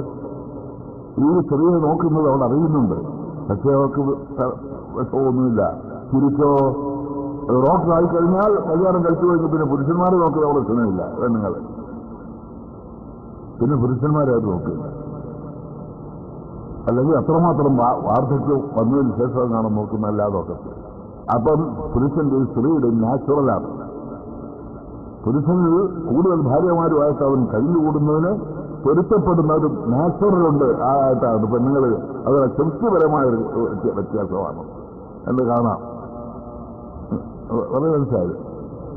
അപ്പൊ അതുകൊണ്ട് കല്യാണം ഇഷ്ടംപോലെ കഴിക്കുന്നതിന് പകരം 4 ലിമിറ്റ് പറഞ്ഞ് ശരിയെത്തപ്പം സ്ത്രീകളെ സംബന്ധിച്ചിടത്തോളം ഏറ്റവും അല്ലെ അങ്ങനെ 1, 2, 3 കല്യാണം കഴിച്ചാൽ അവരുടെ പ്രവർത്തനത്തിലുള്ള ഈക്വാലിറ്റി, സ്നേഹത്തിൽ ഈക്വാലിറ്റി അടക്കത്തില്ല. അള്ളാഹുവിന്റെ ഖുർആനിൽ പറഞ്ഞിട്ടുണ്ട്, ഗന്ധസ്വപ്നവും അന്തഅദിലു ബൈന നിസാഇ വലൗ ഹറസ്തും എന്നതാണ്. അതിന്റെ അല്ലേ ഒരു സുന്ദരിയായ പെണ്ണിനോട് നമ്മുടെ മനസ്സിന്റെ കാറ്റിൽ 20,000 ഭാര്യയോട് ഉണ്ടാകണമെന്ന് പറഞ്ഞാൽ അത് പോസിബിളല്ല അല്ലേ? അതാ ഖുർആൻ പറഞ്ഞു. അത് നിങ്ങൾ എത്ര അപ്പം പെണ്ണുങ്ങളുടെ തുല്യത പാലിക്കാൻ നിങ്ങൾ എത്ര ശ്രമിച്ചാലും സാധിക്കില്ലെന്ന് പറഞ്ഞൊരു വിചാരത്തിലാണ്. നേരെക്കുറിച്ച് അവരുടെ വസ്ത്രത്തിലും ഭക്ഷണത്തിലും താമസസ്ഥലത്തും ഒരു പീസിൽ നിന്ന് ഒഴിവാക്കിച്ചാൽ മറ്റൊരു അതിന്റെ മുഖമുണ്ട് ഒരു സ്ത്രീക്ക് കൊടുത്തേച്ചും അതിന്റെ താഴത്തെ മുണ്ട് മറ്റൊരു സ്ത്രീക്ക് കൊടുക്കുമ്പോൾ സൂചിയാക്കൾ സമ്മതിച്ചിട്ടില്ല. ആ മുഖമുണ്ടിന് കുറച്ച് നൂല് കൂടും, അതിന് കുറച്ച് ഈട് കൂടും. അതൊരു ഭാര്യയ്ക്ക് കൊടുത്തേച്ചും മറ്റേത് തീവട്ടുള്ള തുണികൾ മറ്റു ഭാര്യമാർക്ക് കൊടുക്കാൻ സമ്മതിക്കില്ല. അത്ര ഈക്വാലിറ്റി മറ്റു കാര്യങ്ങളെല്ലാം. ഇനി ഈക്വാലിറ്റി പാലിക്കാൻ സാധിക്കുന്നെന്ന് ഖുർആൻ പറഞ്ഞ സ്നേഹത്തിന്റെ കാര്യമാണ്. അത് മനുഷ്യന് സാധിക്കുമ്പോൾ കാര്യമല്ല, ശരിയല്ലേ? അപ്പൊ അതാണ് റസൂലുള്ളാഹിക്ക് കൂടുതൽ സ്നേഹം ഉണ്ടായിരുന്നു നമ്മൾ പറഞ്ഞത് അങ്ങനെയാണ്. അപ്പൊ അതുകൊണ്ട് ഇസ്ലാമിന്റെ ബഹുഭാര്യത്വം എന്ന് പറയുന്നത് വളരെ ഇഷ്ടമുള്ളതാണ്, ന്യായമാണ്. മറ്റാര് ചെയ്യുന്നതിനേക്കാൾ ചുരുക്കി ചെയ്യുന്നതും 4 ലിമിറ്റ് ചെയ്യുന്നതും എല്ലാം ഇസ്ലാമാണ്. അങ്ങനെ ഒന്നിലധികം ഭാര്യമാരുണ്ടായാൽ അതിനോട് പെരുമാറുന്ന രീതിയും ചിട്ടയും രേഖപ്പെടുത്തി വെച്ചുകൊണ്ട് കൃത്യമായിട്ട് നടത്തുന്നതും ഇസ്ലാമിൻ്റെതാണ്. അപ്പോൾ അത് പറഞ്ഞുകൊണ്ട് ഇസ്ലാമിൻ്റെ ഒരു കുറവ് പറയാനില്ല. അങ്ങനെ മൊത്തത്തിൽ സ്ത്രീകളെ സംബന്ധിച്ചിടത്തോളം ശരീരത്തിന്റെ നിയമം സ്ത്രീകൾക്ക് പ്രതികൂലമല്ല. എല്ലാം കൊണ്ടും അവരെ അങ്ങേയറ്റം ബഹുമാനിക്കുകയും ആദരിക്കുകയും ചെയ്തിരിക്കുകയാണ്. അപ്പൊ ഇത്രയൊക്കെ എന്നിട്ട് പറയാൻ പോവാ. ഇനി നമ്മുടെ വിഷയത്തിലേക്കാണ്. ഇത്രയൊക്കെ സ്വാതന്ത്ര്യം അനുവദിച്ചു കൊടുത്തിരിക്കുന്ന ഈ ഭാര്യമാർക്ക്, സ്ത്രീകൾക്ക് ഇത് സ്വതന്ത്രമായിട്ടൊന്ന് വള്ളിപ്പാടുകൾ അനുവദിക്കുക. ഇത്രയൊക്കെ സൗകര്യമൊക്കെ വന്ന് പള്ളിയിൽ പോകാൻ നിങ്ങൾ അറിയിച്ചു പള്ളിയിൽ തടയാ ചോദിച്ചിട്ട് എന്നാലോ പള്ളിയിൽ പോകുന്ന ഞങ്ങൾ തടഞ്ഞപ്പോൾ നിങ്ങൾ പള്ളിയിൽ പോയി ഈ വിനിവാക്കോട്ടയിൽ മറ്റേ മറിച്ചെടുത്ത് ഈ വിനോദശാലകളിലെല്ലാം പോകാൻ പിന്നെ പള്ളിയിൽ എന്ത് പോകുന്നതാണ് വലിയ നമുക്കിവിടെ ചർച്ച ചെയ്യേണ്ട പ്രശ്നം അതല്ല. ഒരു പെണ്ണ് വീട്ടിൽ നിസ്കരിക്കുന്നതും പള്ളിയിൽ നിസ്കരിക്കുന്നതുമായി കൂലി കൂടുതൽ കിട്ടുന്ന എവിടെ കൂലിക്കാളല്ലോ നമ്മൾ നിസ്കരിക്കുന്നു. ആഹൃത്തിലേക്കുള്ള പ്രതിഫലത്തിനാണല്ലോ. ആഹൃത്തിലുള്ള പ്രതിഫലം പള്ളിയിൽ നിസ്കരിക്കുന്നതാണോ അതല്ല വീട്ടിൽ നിസ്കരിക്കുന്നതാണോ ഒരു സ്ത്രീയെ സംബന്ധിച്ചിടത്തോളം കൂലി കൂടുതൽ. ഇതാ നോക്കാം. അതൊരു കാരണവശാലും 1000 മാറ്റം വന്നാലും ഖുർആന്റെയും ഹദീസിന്റെയും ഇജ്മാഇന്റെയും ഖിയാസിന്റെയും അടിസ്ഥാനത്തിൽ ഒരു പെണ്ണിന് വീട്ടിനേക്കാൾ കൂടുതൽ കൂലി പള്ളിയിൽ നിസ്കരിച്ചാൽ കിട്ടും തെളിയിക്കാൻ അവർക്ക് കഴിയില്ല. അതിനവർ ശ്രമിച്ചപ്പോഴില്ലെന്നാണ് ഞാൻ പറയുന്നത്. അതിനവർ ശ്രമിച്ചപ്പോഴില്ല. അത് മനസ്സിലായില്ല. അതെന്താ കാരണം? അതിന്റെ ഖുർആൻ നിങ്ങൾ പറഞ്ഞിട്ടുണ്ടല്ലോ, യാ അയ്യുഹല്ലദീന ആമനൂ ഇദാ നൂദിയ ലിസ്സലാത്തി മിൻ യൗമിൽ ജുമുഅത്തി ഫസ്ഔ ശ്രദ്ധിച്ചോളും ഫസ്ഔ ഇലാ ദിക്രില്ലാഹ് വദറുൽ ബൈഅ. സത്യവിശ്വാസികളെ ജുമാ ദിവസം നിസ്കാരത്തിലുള്ള വിളിക്കപ്പെട്ടാൽ നിങ്ങൾ ഉടനെ പോവുക നിസ്കാരത്തിലേക്ക് എന്ന് ഖുർആൻ പറഞ്ഞത്. സത്യവിശ്വാസികളെ എന്ന് വിളിച്ചാൽ സ്ത്രീകളും പുരുഷന്മാരും കിടക്കില്ലേ? അല്ലേ? ഈ ഒരു സംശയം സാധാരണക്കാരന് വെട്ടുനീടാനും മാത്രം അധികാരം ഉള്ളവർ വെട്ടുകീടുപോകും. എല്ലാവരും ഈ സത്യവിശ്വാസികളെ ഇതാനും സ്ഥലത്തിന് ജുമാ ദിവസം നിസ്കാരത്തിലേക്ക് വിളിക്കപ്പെട്ടാൽ ഫസ്റ്റ് ഔ ഇതാവിക്കലില്ല. അവിടെ നിസ്കാരം ദിക്റിന് നിസ്കാരം എന്നാണ് അർത്ഥം. ജുമാ നിസ്കാരം എന്നാണ്. നിങ്ങൾ ഉടനെ പോയിക്കൊള്ളണം.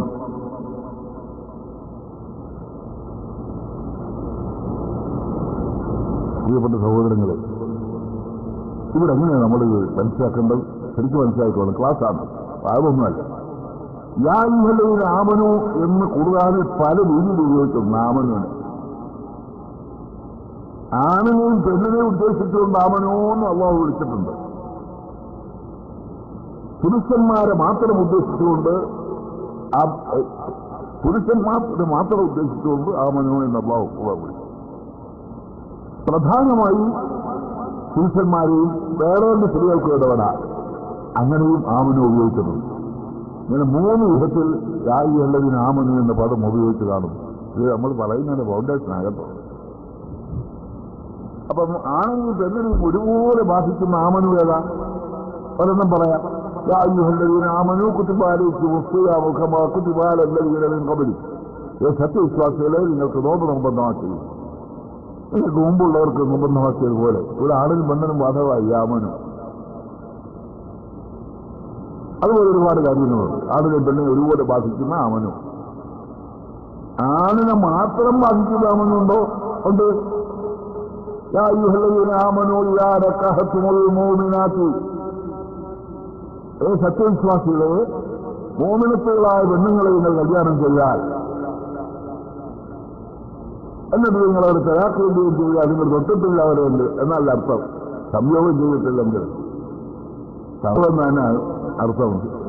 ഈ പരിഭാഷക്കാർ, ഈ ആധുനിക പരിഭാഷക്കാരെല്ലാം മദ്യം ശ്രദ്ധ ഇടാത്ത ആൾക്കാരുണ്ട്. ഖുർആനോടുന്നിടത്ത് മല ഇഹിന്നുള്ളിടത്ത് നമ്മുടെ പഴയ 100 കൊല്ലം മുമ്പ് ഇവിടെ അടിച്ച ഉത്സാഹം 3 ഇപ്പോഴടിച്ച് കിടക്കുന്ന ഉത്സാഹത്തിൽ 5-6 അക്ഷരം കൂടുമ്പോഴാണ് മല ഇഹിന്ന് വായിക്കാൻ നിൽക്കുക. ഇതൊക്കെ സാധാരണക്കാർക്ക് എങ്ങനെ പോകാൻ കഴിയും? ഒരൊറ്റ യഥാർത്ഥത്തിന്റെ വിഷയം ഇങ്ങനെ ഇടുന്ന അക്ഷരമൊന്നും ഇങ്ങനെ ഇട്ടെന്ന് വിചാരിച്ചാൽ തല തെറിച്ചു പോകുക.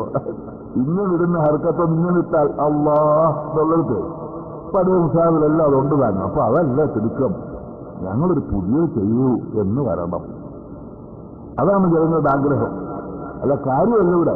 നമ്മളൊരു പുതിയത് കണ്ടുപിടിക്കും. അത് എന്തായാലും മോശമില്ല. എന്റെ മകൾ ഫാത്തിമയെ കുണയാക്കി തന്നു, അല്ലെങ്കിൽ എന്റെ മകൾ ഫാത്തിമയെ കുണയാക്കി ചേർത്തു എന്ന് മലയാളം എന്തോന്ന് തമിഴ് വാങ്കാശുക്ക അങ്ങനെ പറഞ്ഞ് നിക്കാഹ് കഴിച്ചാൽ സഹീഹല്ലെന്ന് ഇപ്പോഴത്തെ പുതിയ ആൾക്കാർക്ക് അഭിപ്രായമില്ലല്ലോ. ജമ്മത്തുക്ക വാങ്കാശുക്ക എന്ന് പറഞ്ഞ് കല്യാണം കഴിച്ചാൽ കല്യാണം ശരിയാകത്തില്ലെന്ന അഭിപ്രായം ആർക്കെങ്കിലും ഉണ്ടോ? ആർക്കും ഇല്ലല്ലോ. നേരെ മറിച്ച് കല്യാണത്തിൽ സംഘടിച്ചു. ഇപ്പൊ ഇന്ന് വന്ന പുതിയ വേണ്ട സംഘത്തിൽപ്പെട്ട പുതിയ കല്യാണം നമ്മളവർ വിളിച്ച പാടിക്കാനൊക്കെ എന്നപ്പോൾ കുഴപ്പമാണ്. ഞാൻ പത്തിൽ വിളിപ്പുണ്ട്, എന്നെ സ്റ്റേജിലോട്ട് വിളിച്ചു. ഞാൻ വിളിക്കുന്നതാണ് നിങ്ങളോട് നടത്തിയത്. പുതിയ വരൻ വന്നു, സാക്ഷ്യമുണ്ടെന്ന് അവർ നോക്കുന്നൊന്ന്. എന്റെ മകൾ നിശ്ചയമായ താങ്കൾക്ക് ഞാൻ 8 രൂപ മഹരായിട്ട് വിവാഹം ചെയ്തു വന്നിരിക്കും. അവൻ പറഞ്ഞു അങ്ങനെ ആയിക്കോട്ടെ എന്ന് പറയും. അങ്ങനെ ആയിക്കോട്ടെ എന്നല്ല, നിങ്ങൾ വിവാഹം ചെയ്തു ഞാൻ സ്വീകരിക്കുന്നു പറഞ്ഞു. ഫാത്തിഹായെന്ന് പ്രാർത്ഥിക്കാൻ എന്നെ ക്ഷണിച്ചു. നമ്മൾ നിങ്ങളെ കണ്ട് പ്രാർത്ഥിക്കേണ്ട ആവശ്യം വേണ്ട. അപ്പൊ എന്താ ഇവിടെ നടന്നത്? ഒരു വലിയ വിഭാഗത്തിന്റെ മുമ്പിൽ ഈ നിക്കാഹ് സഹിയല്ല. അവൻ ഇതിൽ ഉൽപ്പന്നമാകുന്ന സന്താനങ്ങളെ ഇവൻ നിക്കാഹ് കൊടുത്താൽ അത് സ്വീകരിക്കത്തില്ല, അറിയാവുന്നത്. അത്ര ഭയാനകമായ ഒരു അബദ്ധത്തിലേക്ക് എന്റെ മകൾ പോയി പഠിച്ചാലും മോശമില്ല, ഞാനൊരു പുതിയ വീടെന്ന് വരണം. നല്ലത് വെച്ച് എത്ര മാത്രം പ്രാസംഗികനായ എനിക്ക് അവാച്യമാണ് ഇതിന്റെ അപകടം പറയാൻ. അപ്പൊ അവന്റെ ബുദ്ധി എത്ര താമസിച്ചാണ് എന്ന് മനസ്സിലാക്കണം. പരിഭാഷ ഒറ്റത്തിൽ നമ്മൾ പറയത്തില്ല. ഈ കണ്ടാലിന് ഒഴിയില്ലാതെ സഹിയാകത്തേ ഇല്ല. അത് മുസ്ലിം റിവായത്ത് ഹദീസായതുകൊണ്ടാണ്. മുസ്ലിം റിവായത്ത് ഹദീസാണെന്ന് ഭൂലോകം മുഴുവൻ നടക്കുന്ന വിവാഹത്തിന്റെ അടിത്തറ. അല്ലാഹുതആലയുടെ 2 വാക്കുകളെന്ന് പറയുന്നത് ലൗകികമാണ്. അതേ ഉള്ളൂ ഖുർആൻ റിവായത്ത് ചെയ്തിട്ടുള്ള 2 പദങ്ങൾ. അതില്ലാതെ നിക്കാഹ് സഹിയത്ത് ആകുകയില്ല. പക്ഷേ അതിന്റെ പരിഭാഷ മതിയാകുമെന്ന് ഫുഖഹാക്കൾ പറയുന്നുണ്ട്. നിക്കാഹ് തർജുമത്തിൽ തർജുമ കൊണ്ട് മതിയാവും. പക്ഷേ ഐ തർജുമത്തിൽ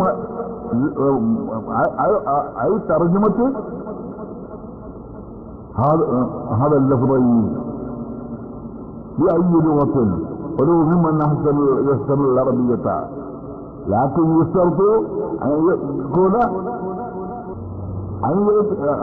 ആ ഭാഷയിൽ പ്രത്യക്ഷത്തിൽ ആ പദത്തിലുള്ള അർത്ഥം വരണം. ശരിയുടെ ഒത്തി അവരുടെ ഒരു ഒത്തി. ഇപ്പൊ മറമ്പ എന്താ അർത്ഥം? പൊതുവെ പറഞ്ഞ അടിച്ചു അല്ലേ, വേറെയുള്ള അതായിരിക്കണം. അതുപോലെ ഇതിനും പറയണം.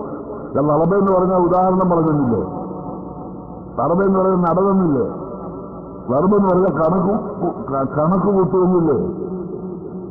അപ്പൊ അതുപോലെ നടവെന്ന് പറഞ്ഞ അടിച്ചു എന്നതുപോലെ ഈ ലൗകിക അംഗഹത്തിക്കട നേരെ ആ ഭാഷയിൽ ഉള്ള സഹിഹായ പരിഭാഷ പറയണം. പരിഭാഷ പറയുമ്പോൾ നിക്കാഹില് അതും ലൗകിക്കാന്നുള്ളത് ഇണയാക്കിന്ന ഇണയ എന്ന തവീദ് നെഗറ്റീവ് പോസിറ്റീവിലായി തവീദ് ഉപയോഗിക്കും.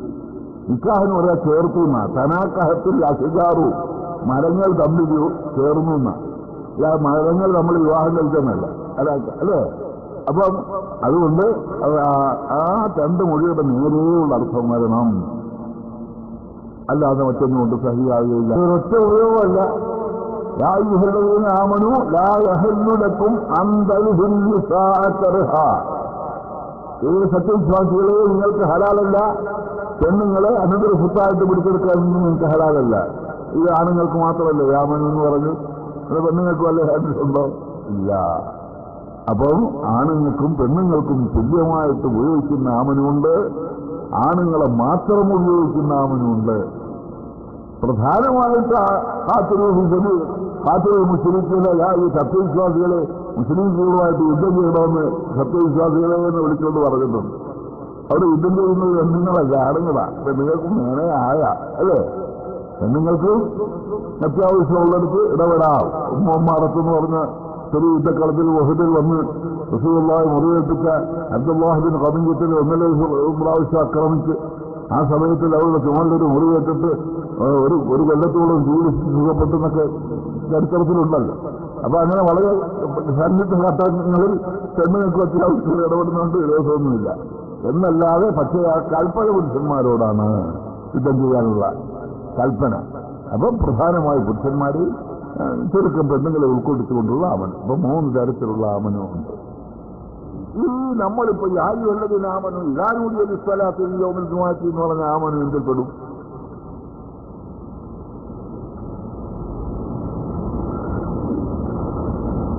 രണ്ടുപേരെയും കൂടി ഉൾക്കൊള്ളിക്കുന്നതോ പുരുഷനെ മാത്രം ഉൾക്കൊള്ളിക്കുന്നതോ പ്രധാനമായി പുരുഷനെ ഉൾക്കൊള്ളിക്കുന്നതോ ഏതിൽ പെടുത്താൻ കഴിയും?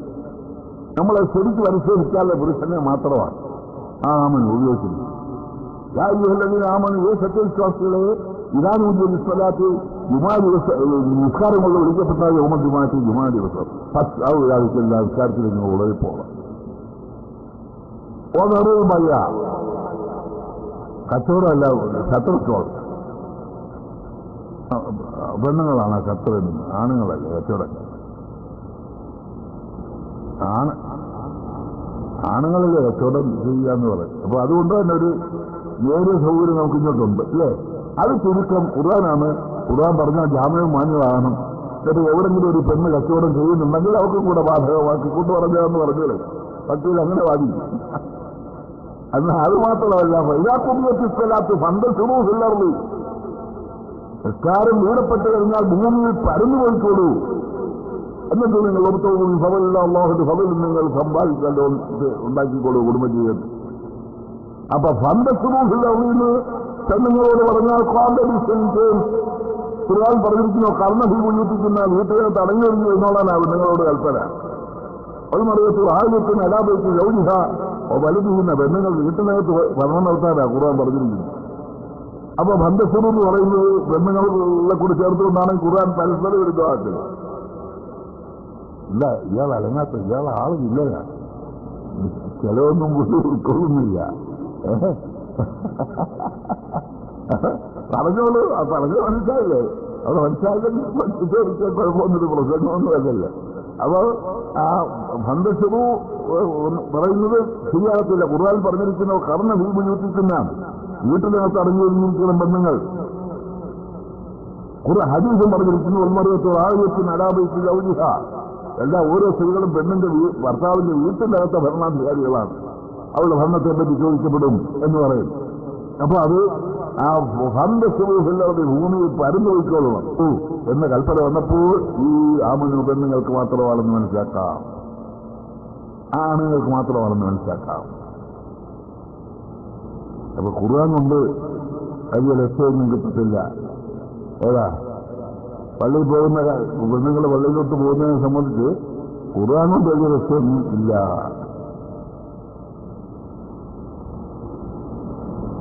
അല്ലെങ്കിൽ തന്നെ സഹോദരങ്ങളെ പരിശുദ്ധ ഖുർആനിൽ പെണ്ണുങ്ങൾക്കല്ല ആണുങ്ങൾക്കാണ് പള്ളി എന്നാണ് പറഞ്ഞത്. പള്ളിയാണ് ശരിയാണല്ലോ, ന്യായമുണ്ട്. സന്ദർശനമില്ലാതെ പരന്ന് ഭൂമി പോകാൻ പറഞ്ഞു പലയിടത്തും പോകുന്നതൊക്കെ അനുസരിക്കുന്നത് പള്ളിയാണ്. അടങ്ങി കഴിഞ്ഞ് അകത്തേക്കാൻ പറയുന്നവർക്ക് എന്താ പള്ളി? അപ്പൊ പള്ളി ആണുങ്ങൾക്ക് തന്നെയാ. അത് ഖുർആൻ അങ്ങനെ തന്നെയാ പറയുന്നത്. ഈ ബുയൂത്തിൻ അല്ലാഹു അൻതുർഫഅ വയുദ്കറ ഫീഹാ ഇസ്മുഹു യുസബ്ബിഹു ലഹു ഫീഹാ ബിൽ ഗുദൂവി വൽ ആസാലി റിജാലുൻ. പള്ളിയുടെ അകത്ത് ഓതുകയും നിൽക്കുകയും ചെയ്യുന്ന റിജാലുൻ പുരുഷന്മാരാണ്. ഈ ബുയൂത്തിൻ അല്ലാഹു അൻതുർഫഅ വയുദ്കറ ഫീഹാ ഇസ്മുഹു യുസബ്ബിഹു ലഹു ഫീഹാ, അതിൽ പറയപ്പെടും, ഓതപ്പെടും, ഇക്കറും സലാത്തും ഒക്കെ ചെല്ലപ്പെടും. ആരാ? റിജാലുൻ പുരുഷന്മാർ. الذين اتخذوا مسجدا ضرارا وكفرا وتفريقا بين المؤمنين وإرصادا لمن حارب الله ورسوله من قبل هنا ويحلفونه إن أردنا إلا اليسرى إلى الحسنى والله يشهد إنهم لكاذبون. لمسجد أسس على التقوى من أول يوم. ശരിയായ ആത്മാർത്ഥതയോടുകൂടി ആദ്യം എത്തിച്ച വള്ളിയുണ്ട് ഞങ്ങൾ. അത് പുരുഷന്മാർ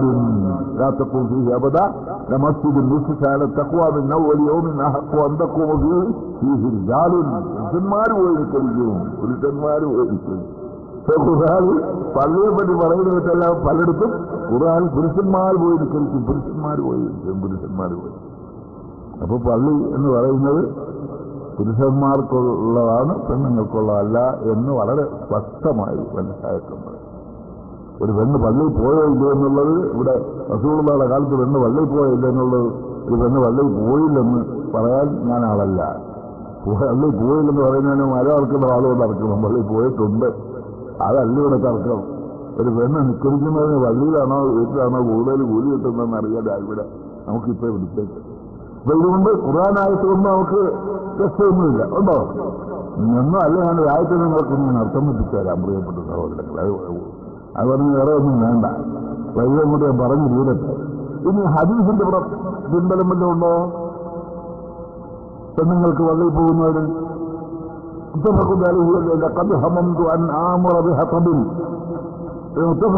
ഹദീസല്ലേ. ഒരു ദിവസം എനിക്ക് തോന്നി സഹാബത്തിനോട് കൽപ്പിക്കാൻ കുറച്ച് നീയാരാ നിങ്ങളെ പോലത്തെ മിടുക്കന്മാർ വിറയെന്നൊന്നും അവിടെ അർത്ഥം വയ്ക്കാൻ പാടില്ല. എന്താ ഉപയോഗം? തിരക്ക് വികസിക്കലില്ല. തിരക്ക് വികസിക്കുന്നത് വിറവ് കൊണ്ടാണോ? ചൂട്ടും കൊണ്ടാ അല്ലേ? അപ്പൊ കുറച്ച് ചൂട്ട് അറേഞ്ച് ചെയ്യാൻ പറയണമെന്ന് അങ്ങനെയുള്ള ഹദീസുണ്ട്. ആമുറ ഹസബിൻ കുറച്ച് ചൂട്ട് കെട്ടിയെടുക്കണമെന്ന് പറയാൻ തോന്നി. എന്തിനാണ്? അത് കെട്ടിക്കൊണ്ട് വള്ളി ശരിക്കാൻ ആളെ കെട്ടിക്കൊണ്ട് അങ്ങോട്ട് ഇറങ്ങാൻ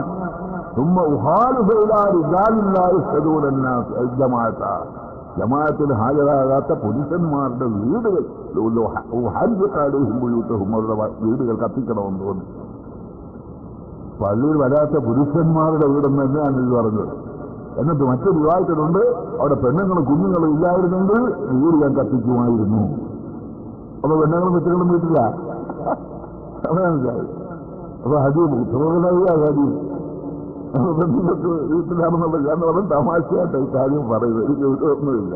പെണ്ണുകൾ അതേപോലെ അല്ലാതെ എല്ലാം പ്രയത്നമുണ്ട്. അവർക്ക് പോകാൻ വയ്യാത്ത ഇടം വല്ലതും ഉണ്ടോ ഈ കാലത്ത്? പക്ഷേ നമുക്ക് കൂലി കൂടുതൽ കിട്ടാൻ വേണ്ടി വീടും കുടുംബം കളഞ്ഞിച്ചുകൊണ്ട് വല്ലതോട്ട് പോകേണ്ട കാര്യമില്ലെന്നൊന്ന് ബോധ്യപ്പെടുത്തുക മാത്രമേ ഉള്ളൂ. അപ്പൊ ഹദീസില്ലല്ലോ. എന്നാൽ ഒരു ഹദീസ് ഒന്നും വേണ്ട, ഇനിയും പറയാം. ഉമ്മു ഹുമൈദ് നിസ്സായി റളിയല്ലാഹു തആല അൻഹ ബഹുമാനപ്പെട്ട നബി സല്ലല്ലാഹു അലൈഹി വസല്ലം അടുത്ത് വന്നിട്ടും പറഞ്ഞു, ഇനി ഉഹുബു സ്വലാത്ത് മഅക യാ റസൂലല്ലാഹ്, എനിക്ക് ഞങ്ങളുടെ കൂടെ നിൽക്കാൻ വലിയ പൂരില്ല എഴുതിയെ തുടർന്ന് ആൾക്കാർ പൂരില്ലാത്ത എഴുതിയെ തുടർന്ന്. അപ്പൊ എനിക്ക് ഇനി ഉഹുബു സ്വലാത്ത് മഅക യാ റസൂലല്ലാഹ്, തങ്ങളോടുകൂടി ഒന്ന് തുടർന്ന് നിശ്ചയിക്കാൻ എനിക്ക് ആഗ്രഹമുണ്ടെന്ന് എന്ന് പറഞ്ഞു. അവനെ നബി പറഞ്ഞു, അത് ആരും വന്നിട്ട് ദുഃഖത്തിന് സ്ഥലത്തുമായി എന്നോടുകൂടി നിശ്ചയിക്കാൻ എനിക്ക് ആഗ്രഹമുണ്ടെന്നുള്ളത് എനിക്കറിയാം. പക്ഷേ സ്ഥലാത്തുക്ക് ഈ കായൽ വൈദ്യക്ക് ഹൈറൊന്ന് സ്ഥലാത്തുക്ക് ഉജ്ജറാത്തുക്ക് പെണ്ണെ നിന്റെ വീട്ടിന്റെ ഉള്ളിൽ നിസ്കരിക്കുന്നത് ഉള്ളിനേക്കാൾ ഹൈറാണ്. അത് അലങ്കാര പ്രയോഗം പോലെ. വീട്ടിന്റെ ഉള്ളിൽ നിസ്കരിക്കുന്ന ഉള്ളിനേക്കാൾ ഹൈറാണെന്ന് പറഞ്ഞാൽ പ്രൈവറ്റ് മുറിയുണ്ടല്ലോ, അകത്തെ ബെഡ്റൂം, അവിടെ നിന്ന് നിസ്കരിക്കുന്ന ഹാളുകളിൽ നിന്ന് നിസ്കരിക്കുന്നതിനേക്കാൾ ഹൈറപ്പുറത്ത് നിന്ന് കഴിക്കുന്നതാണ്. വീട്ടിന്റെ അകമാണല്ലോ ഹാള്, അത് ഉള്ളാണല്ലോ. ഉള്ളിന്റെ ഉള്ളെന്ന് പറയുമ്പോൾ പ്രൈവറ്റ് മുറിയിൽ പോകണം. അപ്പം നിന്റെ വീട്ടിന്റെ ഉള്ളിൽ നിന്ന് നിസ്കരിക്കുമ്പോൾ ഉള്ളിനേക്കാൾ ഹൈറാണ് എന്ന് പറഞ്ഞപ്പോൾ പ്രിയപ്പെട്ട സഹോദരങ്ങളെ, ഹദീസിന്റെ നിലവാരം മനസ്സിലായില്ലേ? സലാത്തുക്ക് ഈ ബൈത്തിക്ക് ഹൈറുമിൻ സലാത്തുക്ക് ഈ മസ്ജിദ് കൗമിക്ക്, സലാത്തുക്ക് ഈ മസ്ജിദ് കൗമിക്ക് ഹൈറുമിൻ സലാത്തുക്ക് ഈ മസ്ജിദ് ഹാദാ. നിന്റെ വീട്ടിന്റെ അകത്ത് നിസ്കരിക്കുന്ന നിന്റെ കൗമിന്റെ പള്ളിയേക്കാൾ ഹൈറാണ്. എന്നാലും മഴക്കെട്ടിന് വീടിച്ചെടുത്ത് പള്ളി കാണും, അതാ കൗമിന്റെ പള്ളി. അപ്പോൾ വീട്ടിന്റെ അകത്ത് നിസ്കരിക്കുന്നതും നിന്റെ മഴക്കെട്ടിന്റെ അകത്തുള്ള പള്ളി നിശ്ചയിക്കുന്നതോടെ ഹയർ വീട്ടിന്റെ അകത്ത് നിസ്കരിക്കുന്നതാണ്. നിന്റെ കൗമിന്റെ പള്ളിയിൽ നിസ്കരിക്കുന്നതിനേക്കാൾ ഹൈറ് എന്റെ ഈ പള്ളിയേക്കാൾ ഹൈറ് വെച്ചതാണ്. ഏതാ നമ്മളിവിടെ നിന്ന് 1000 വെക്കാറ്റ് നിസ്കരിക്കുന്ന കൂടി മഞ്ഞത്ത് പള്ളിയിൽ നിന്ന് 1000 അല്ല, അതിനേക്കാൾ കൂടുതൽ ബൈത്തുൽ മുഖദ്ദസ് പള്ളിയിൽ നമ്മുടെ 1000 വെക്കാറ്റിന്റെ കൂടി. അതിന്റെ അവിടെ ബൈത്തുൽ മുഖദ്ദസിൽ നിന്ന് നിസ്കരിക്കുന്ന 1000 പേർക്ക് കൂടി കിട്ടും മഞ്ഞത്ത് പള്ളി. അത്രയും കൂടുതൽ കൂലി കിട്ടുന്ന പള്ളിയേക്കാൾ നിനക്ക് കൂലി കൂടി കിട്ടുന്നത് നിന്റെ വീട്ടിന്റെ അകത്ത് നിസ്കരിക്കുമ്പോഴാണെന്ന് കാല റസൂലുള്ളാഹി. ഇപ്പൊ പ്രിയപ്പെട്ട സഹോദരങ്ങളെ, ഹദീസിന്റെ പിൻബലവുമില്ല, ഒരുപാടൊന്നും പ്രസംഗിക്കേണ്ട കാര്യമൊന്നുമില്ല ഈ വിഷയത്തിൽ, അല്ലേ? ഇനി എന്തോ നിങ്ങൾക്ക് വേണ്ടത്? ഇബാറത്തിന്റെ പ്രയോജനമുണ്ടോ? ഇബാറത്തിന്റെ പിൻബലമുണ്ടോ? ഈ പള്ളി ആണുങ്ങൾക്കല്ലെന്ന് ആരോടോ പറയുന്നത്? പള്ളി പോകേണ്ട ആണുങ്ങളാണെന്നുള്ളത് ഖുർആനിൽ നമ്മുടെ മുമ്പിൽ ഇരിക്കുന്നത്. യാ ബനി ആദമ ഖുദൂ സീനത്തക്കും ഇൻദ കുല്ലി മസ്ജിദ്. പറ എന്താ അർത്ഥം? എന്റെ കുല്ലി മസ്ജിദ്, എല്ലാ പള്ളിയിലും പള്ളി പോകുമ്പോൾ നിങ്ങൾ നല്ല മസ്ജിദിലും നല്ല പൗഡറൊക്കെ ഇട്ട് വിളക്ക് എന്തോന്ന് അത്തറൊക്കെ പൂച്ച് നല്ല മിടുക്കന്മാരായിട്ട് പോയിക്കൊള്ളണം പള്ളിയിൽ. യാ ബനി ആദമ, മനുഷ്യ സന്താനമേ, പെണ്ണോ ആണോ ആകാം, ഖുദൂ സീനത്തക്കും ഇൻദ കുല്ലി മസ്ജിദ്, പള്ളി പോകുമ്പോൾ നല്ല അഴകായിട്ട് ഡീസലായിട്ട് പോകണം. ഇതെങ്ങനെയാണ് പെണ്ണുങ്ങളോട് ഇങ്ങനെ പറയുക? ഒരാൾ ഒരു ജീവനത്തെ പിന്നെ ഇല്ലാതെ ബോധത്ത് പിന്നെ ഭർത്താവിന്റെ മുമ്പിലല്ലാതെ ഇന്ന ദൗർണ്യം കാണിക്കാൻ പാടില്ലെന്ന് ഇപ്പോഴത്തെ ഖുർആൻ പറഞ്ഞിട്ട് പള്ളിയിൽ പോകുമ്പോൾ നല്ല കെറ്റപ്പായിട്ട് എന്നാ വിടുന്നത് ഇട്ടിച്ച് അതെല്ലാം ഇട്ട് നല്ല റെഡിയായി കൺമച്ചിയെ കയറി മുടിയൊക്കെ പിന്നീട്ട് നല്ല ടോപ്പായിട്ട് അങ്ങോട്ട് പോകണം പള്ളിയിലോട്ട് എന്നല്ലേ കൽപ്പന. അതിന് മുമ്പേ അബോഹത്തോടെ പറഞ്ഞിരിക്കുന്നത് ഒക്കാറുന്ന ജീവിപ്പിക്കുന്ന വീട്ടിനകത്ത് ഒഴിഞ്ഞിരിക്കണം. ജീവനത്തെ ഉന്ന ഇല്ലാതെ ബോധത്തെ ഉന്ന ഭർത്താവിന്റെ മുമ്പിലല്ലാതെ സൗന്ദര്യം കാണിക്കാൻ പാടില്ല. ഇവിടെ പള്ളി പോകുന്നത് ആണുങ്ങൾക്കല്ലാതെ പെണ്ണുങ്ങൾക്കും കൂടെ ആണെങ്കിൽ കോണ്ടൻസെന്റ് ഖുർആൻ പരസ്പര വിരുദ്ധമെന്ന് പറയേണ്ടി വരില്ലേ പ്രിയപ്പെട്ടത്? അതൊക്കെ നിങ്ങൾക്ക് പറയാൻ വിഷമമൊന്നുമില്ല. അത് പരസ്പര വിരുദ്ധവും എന്ത് വേണേലും നിങ്ങൾ പറയുന്നതെന്ന് നിങ്ങൾക്ക് വിഷമമൊന്നും. അപ്പം ഈ പറഞ്ഞത് പള്ളി ആണുങ്ങൾക്ക് തന്നെയാണ്. അതുകൊണ്ടാണ് ഹദീസിൽ നിന്റെ പിന്തുണയില്ല, ഖുർആന്റെ പിന്തുണയില്ല. ഇനി യഥാർത്ഥത്തിന്റെ പിന്തുണ ഉണ്ടോന്നല്ല, പണ്ഡിതന്മാരും എല്ലാവരും അനുകൂലം പറഞ്ഞിട്ടുണ്ടോ എന്ന് നോക്കാം. ബഹുമാനപ്പെട്ട മുഹമ്മദ് ഇദ്രീസ് ശാഫഈ റളിയല്ലാഹു അൻഹു, ശാഫി ഇമാമുകൾ എന്ന് പറയുമ്പോൾ എന്നെ മദ്ഹബിലൂടെ നിങ്ങൾക്ക് ഒരു ഉസ്താദന്മാർ പറഞ്ഞു വരുന്നുണ്ടല്ലോ ശാഫി ഇമാം ആരാണെന്ന് അല്ലേ? ശാഫി ഇമാമിനെ നമ്മൾ പിൻപറ്റിയില്ലെങ്കിലും പിൻപറ്റുന്ന ആൾക്കാരുടെ പേര് അതിനകത്ത് പറയുന്നു. ഖുദവത്തുൽ ഖാദാത്തി മിഹ്ല കുതുബി ജൈലാൻ ഖതഫ സയ്യിദുൽ ഗസാലി വന്നവാവി ബിൽ ഇമാം ശാഫഈ. ബഹുമാനപ്പെട്ട ശാഫി ഇമാമിനെ പിൻപറ്റി പോകുന്നത് ആരൊക്കെയാണ്? കുതുബുൽ ഖത്താബ് സുൽത്താൻ മുഹീദ്ദീൻ അബ്ദുൽ ഖാദിർ ജീലാനി, ബഹുമാനപ്പെട്ട ഹുജ്ജത്തുൽ ഇസ്ലാം അബൂ ഹാമിദുൽ ഗസാലി, ബഹുമാനപ്പെട്ട മുഹീദ്ദീൻ നവവി. നവവി ഇമാം ജനിച്ച ദിവസം മുതൽ മരിച്ച ദിവസം വരെ ഒരു ദിവസത്തിന് 8 കുർറാസാണ് 24 പേജ് 66 പേജ് ഒരു ദിവസത്തേക്ക് അടുത്തുള്ള കോൺട്രിബ്യൂഷൻ. അത് വെറുതെ ഏതവും പുരാണോ ഇതിഹാസമോ അല്ല. വയസ്സുണ്ട് 1 വർഷം പുസ്തകം വാങ്ങിച്ചല്ല അല്ലേ? അതല്ലേ ബഹുമാനപ്പെട്ട ഷറഹ് മുസ്ലിമിൻ 100 ആളുകളുള്ള ഒരു പരിഭാഷ എഴുതാനാണ് ഞാൻ ഉദ്ദേശിച്ചത്. ജനങ്ങൾക്കിത് വായിക്കുന്നതിന് വിഷമം വരും, അതിന്റെ കോസ്റ്റും അത് ഭയങ്കരമാണ്. അതുകൊണ്ട് ഞാൻ 10 വാലയത്തിൽ എടുത്തിരിക്കുകയാണ് ഷറഹ് മുസ്ലിമിന്റെ വ്യാഖ്യാനം. ഒരു വാളുകളാൾ എടുക്കത്തില്ല, എത്ര വാരമുള്ളതാണ്. അതിനടുത്ത 10 വാളുകൾ ഉള്ളതാണ് ഈ ഷറഹ് മുസ്ലിം. ബഹുമാനപ്പെട്ട ഈ നവവി ഇമാമിന്റെ ഷറഹുൽ മുഹദ്ദബ് എത്രയാ ഇപ്പൊ ഒന്നാക്കി അടുപ്പിച്ചടുപ്പ്. ആദ്യം എത്ര വാളുകളോ 10-30 വാളുകളല്ലോ, 20-25 വാളുകളോ ഷറഹുൽ മുഹദ്ദബ്. അങ്ങനെ മൊത്തത്തിൽ അദ്ദേഹം എഴുതിയിട്ടുള്ള ഗ്രന്ഥങ്ങൾ എന്തിനാ ഗാലിമാവിൽ 900 ഗ്രന്ഥങ്ങളുണ്ടെന്നല്ലേ പറയും. If there could have been a prophet, then പറഞ്ഞു after the prophet of Islam, al-Ghazal would have been the man. ഇസ്ലാമിന്റെ പ്രവാചകന് ശേഷം ലോകത്തിൽ പ്രവാചകർ ഉണ്ടായിട്ടുണ്ടെങ്കിൽ അത് ഗസാലിയാണെന്ന് ബർണാസാറാണ് നമ്മൾക്കാണെങ്കിൽ ഇതിൽ പ്രയാസമുള്ള കാര്യമാണ്. If there could have been a philosopher after Aristotle or Plato, al-Ghazal would have been the man. അരിസ്റ്റോട്ടലിനും പ്ലാറ്റോയ്ക്ക് ശേഷം ഒരു തത്വചിന്തകൾ ഉണ്ടായിട്ടുണ്ട്, അത് ഗസാലിയാണ്. അങ്ങനെ ലോകം മുഴുവനും സമ്മതിക്കുന്ന ഇമാം ഗസാലിക്ക് 900 കിതാബുകളുണ്ട്, പുസ്തകങ്ങൾ. അത് ഞാനൊരു പുസ്തകമല്ല, 200 പേജാണ്. അങ്ങനെ 900 ഗ്രന്ഥങ്ങൾ എഴുതിയ ഗസാലി ഇമാമും ബഹുമാനപ്പെട്ട ജനിച്ച ദിവസം മുതൽ മരിച്ച ദിവസം വരെ ഒരു ദിവസത്തേക്ക് 10-20-24 പേജ് വെച്ച് ഇസ്ലാമിന്റെ കൾച്ചറൽ കോൾബിയേഷൻ എഴുതിയുടെ പരസ്യപ്പെടുത്തിയിട്ടുള്ള നവവി ഇമാമും ബഹുമാനപ്പെട്ട കുത്തുബുൽ ഖത്താബ് സുൽത്താനുൽ ആരിഫീൻ അസ്സയ്യിദ് മുഹീദ്ദീൻ അബ്ദുൽ ഖാദിർ ജീലാനി തങ്ങൾ ഉൾപ്പെടെയുള്ളവരെല്ലാം ശാഫി ഇമാമിന്റെ പിൻപറ്റിപ്പോകുന്നവരാണ്. സഹീഹുൽ ബുഖാരി വേണം, ബുഖാരിയുടെ ഹദീസ് ഞാൻ സ്വീകരിക്കത്തുള്ളൂ, ബുഖാരിയുടെ ഹദീസ് സ്വീകരിക്കത്തുള്ളൂ പറയും. ബുഖാരി ഷാഫി മദ്ഹബുകാരനാണ്. ഷാഫി മദ്ഹബ് നിന്നിട്ട് പോകുന്ന ആളാണ് ബുഖാരി ഇമാം. എല്ലാ ഹദീസും ഷാഫി മദ്ഹബിനെ താങ്ങിക്കൊണ്ടുള്ള ഹദീസുകളാണ് കൂടുതലും മൂപ്പർ റിപ്പോർട്ട് ചെയ്തിട്ടുള്ളത്. ഇങ്ങനത്തെ ബഹുമാനപ്പെട്ട ഇമാം ഷാഫി നമ്മുടെ ദീനിന്റെ അള്ളാഹുവിന്റെ ഖുർആന്റെ കൽപ്പന പ്രകാരം വഴിപ്പെടാൻ അനുസരിച്ചാണ് നമ്മൾ ബാധ്യസ്ഥരാണ്. അള്ളാഹു റസൂല ഒരില്ലം തിരിഞ്ചുമെന്ന് പറയുന്ന ഒരില്ലംനെ കൊണ്ട് ഉദ്ദേശിക്കുന്നത് ആ മുത്തലഖ് ചൈതന്യങ്ങളെയാണെന്ന് ബഹുമാനപ്പെട്ട അബ്ദുല്ലാഹി ഇബ്നു അബ്ബാസ് പറഞ്ഞപ്പോൾ പിന്നെ അതിനെപ്പറ്റി ആലോചിക്കേണ്ട കാര്യമില്ല.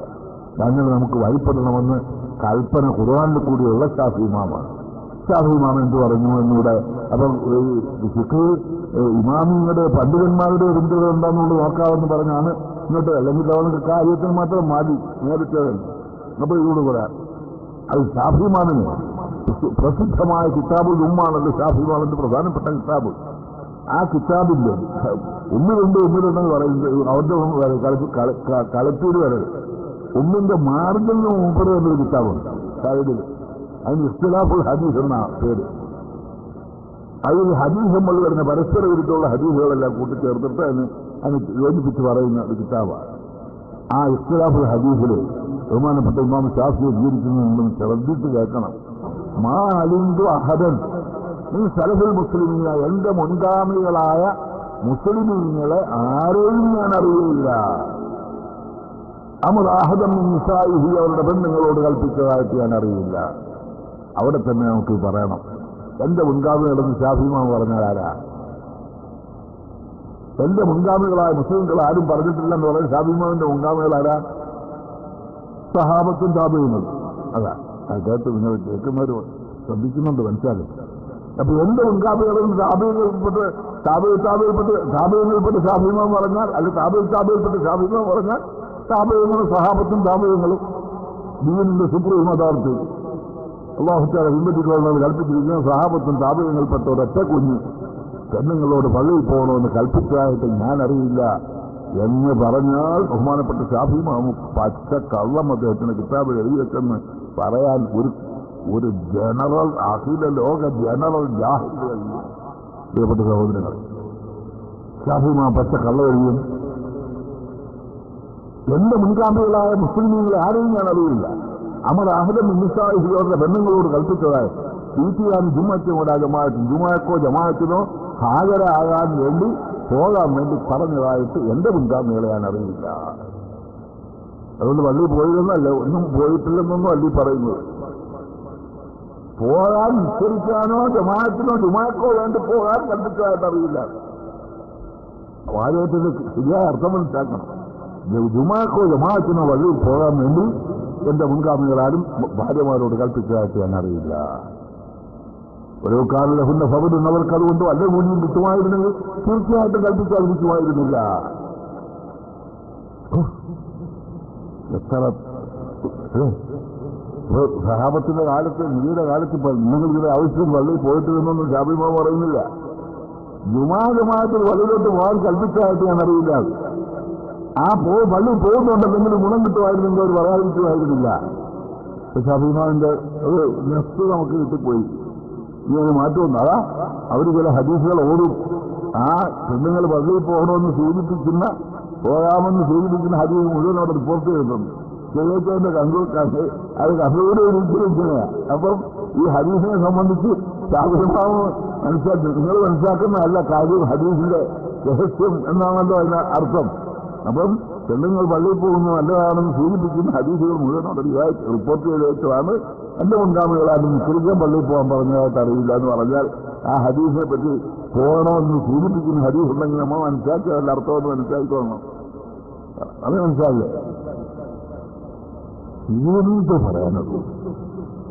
ഷാഫികളെ പറ്റി ഷാഫിമാനെ കൊടുത്ത ആൾക്കാര് ചെറായിട്ട് ഒരു തീരുമാനം പറഞ്ഞാൽ അത് തള്ളിക്കളഞ്ഞിട്ടും ഈ കാലത്ത് വൈകിട്ടുള്ള പറഞ്ഞാൽ അതെടുക്കാമെന്ന് വിചാരിക്കുന്ന അത് പുകഞ്ഞ് കൊള്ളുക, നരകത്തിലേക്ക് തന്നെ മടക്കുക, അങ്ങോട്ടങ്ങ് വിടുകയല്ല. എന്ത് ചെയ്യാൻ ചെയ്യും?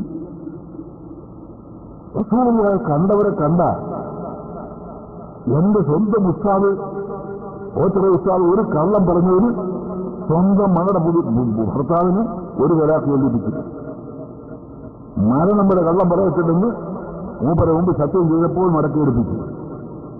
ഒരു കള്ളം പറഞ്ഞതിന് സ്വന്തം മകളുടെ ഭർത്താവിനെ കൊണ്ട് വരാക്ക് ഏൽപ്പിച്ചു. ഇത്രമാത്രം കള്ളത്തിനെ വെറുക്കുന്ന ആൾക്കാർ നമ്മുടെ ഈ കാലഘട്ടത്തിലുണ്ടെങ്കിൽ റസൂലുള്ളാഹി കണ്ടവരെ കണ്ട ആ കാലഘട്ടത്തില് ദീനിന്റെ അയിമത്തുകൾ കളവിനെ എങ്ങനെ വെറുക്കുമെന്ന് ആലോചിച്ച് നോക്കണം പ്രിയപ്പെട്ടവരെ.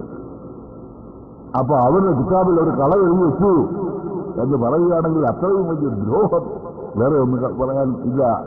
അപ്പൊ ബഹുമാനപ്പെട്ട ഷാഫി ഇമാമിന്റെ കിതാബിൽ ഇങ്ങനെ എഴുതി കാണുന്നു. അപ്പൊ പെണ്ണുങ്ങളോട് പള്ളിയിൽ നിസ്കരിക്കാൻ പോകാൻ പറഞ്ഞതായിട്ട് മുൻകാല സഹാബത്തും താപയങ്ങളും പറഞ്ഞിട്ടേ ഇല്ല. ഭാരതത്തിനെ പിന്താങ്ങിക്കൊണ്ടുവന്നവരും പറഞ്ഞിട്ടുണ്ടോ എന്നോട് നോക്കണ്ടേ? കേട്ടോ, إلا غبي جاهل قليل الرواية في معرفة أسرار الشريعة قد تبين ولا يتوقف في منهن إلا غبي جاهل قليل الرواية في معرفة أسرار الشريعة قد تمسك بظاهر يمينه حملا على ظاهره دون فهم معناه مع إهمالهم فهم عائشة ومن نهى لهوها وما إهمال الآيات الدالة على تحريم إظهار الزينة فعلى وجوب غض البصر فالصواب والجزم بالتحريم والفتوى به انتهى فهذا حاصل مذهبنا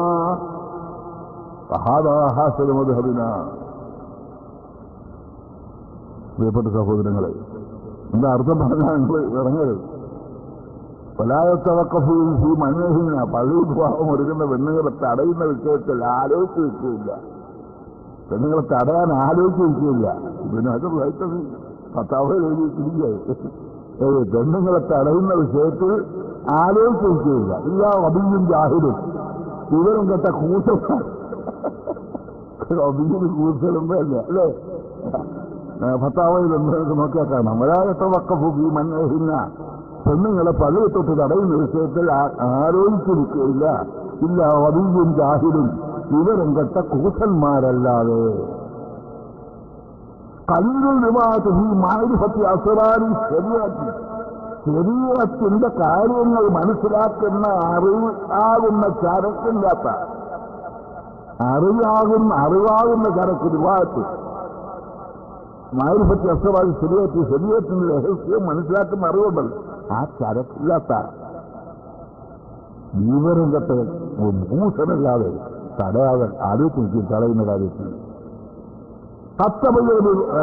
കത്തമസ്കർ വാഹിർ വെളിയിൽ ഏതോ രേഖകളുടെ പ്രത്യക്ഷാർത്ഥത്തിൽ തന്നെ ലഭിച്ചു. കത്തമസ്കർ വാഹിർ വെളിയിൽ ഹംലല്ല വാഹിർ അതിന്റെ വാഹിറിന് ഹംദ് വരുമുണ്ട്. ദൂന ബഹുവി മാനാഹു അതിന്റെ ഉള്ളടക്കം മനസ്സിലാക്കാതെ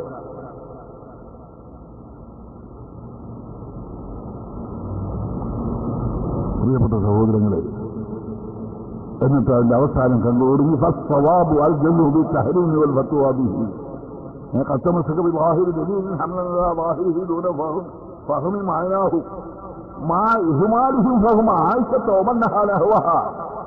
ആയിഷയെയും അവരിലേക്ക് ചാഞ്ഞ ആയിരക്കണക്കിന് പണ്ഡിതന്മാരെയും ചിത്കരിച്ചുകൊണ്ട് അവരെ കൈവിട്ടുകൊണ്ട് ആയിഷയുടെ അറിവിനെയും അവരിലേക്ക് ചാഞ്ഞ ആയിരക്കണക്കിന് പണ്ഡിതന്മാരുടെയും അറിവിനെ വിസ്മരിച്ചുകൊണ്ട് ഏതോ രേഖകളുടെ പ്രത്യക്ഷാർത്ഥത്തിൽ തെറ്റിദ്ധരിച്ച വിവരം കെട്ട ജാഹിലായ കൂസറല്ലാതെ പള്ളിത്തൊട്ട് തടയുന്ന വിഷയത്തിൽ ആലോചിക്കുകയില്ല പെണ്ണുങ്ങളെ.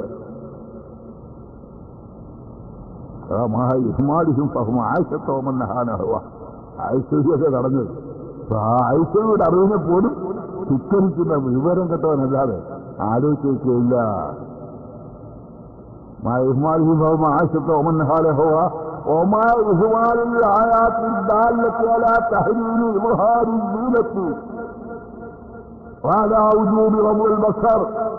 സീനത്ത് അന്യരെ കാണിക്കാൻ പാടില്ലെന്നുള്ള പരിശുദ്ധ ഖുർആന്റെയും അന്യപുരുഷന്മാരെ കാണുമ്പോൾ കുല്ലിൽ മോമിനാത്ത് യൗമുദിന ബസാരിഹിന്ന അന്യപുരുഷന്മാരെ തൊട്ട് കണ്ണ് ചിന്തിക്കളയണമെന്ന് ഉള്ള ഖുർആന്റെ പരസ്യമായ പ്രഖ്യാപനത്തിന് എതിരായിട്ട് ആയിഷയോട് മാത്രമല്ല പണ്ഡിതന്മാരുടെതല്ല ഖുർആാനിനെതിരായിട്ട്.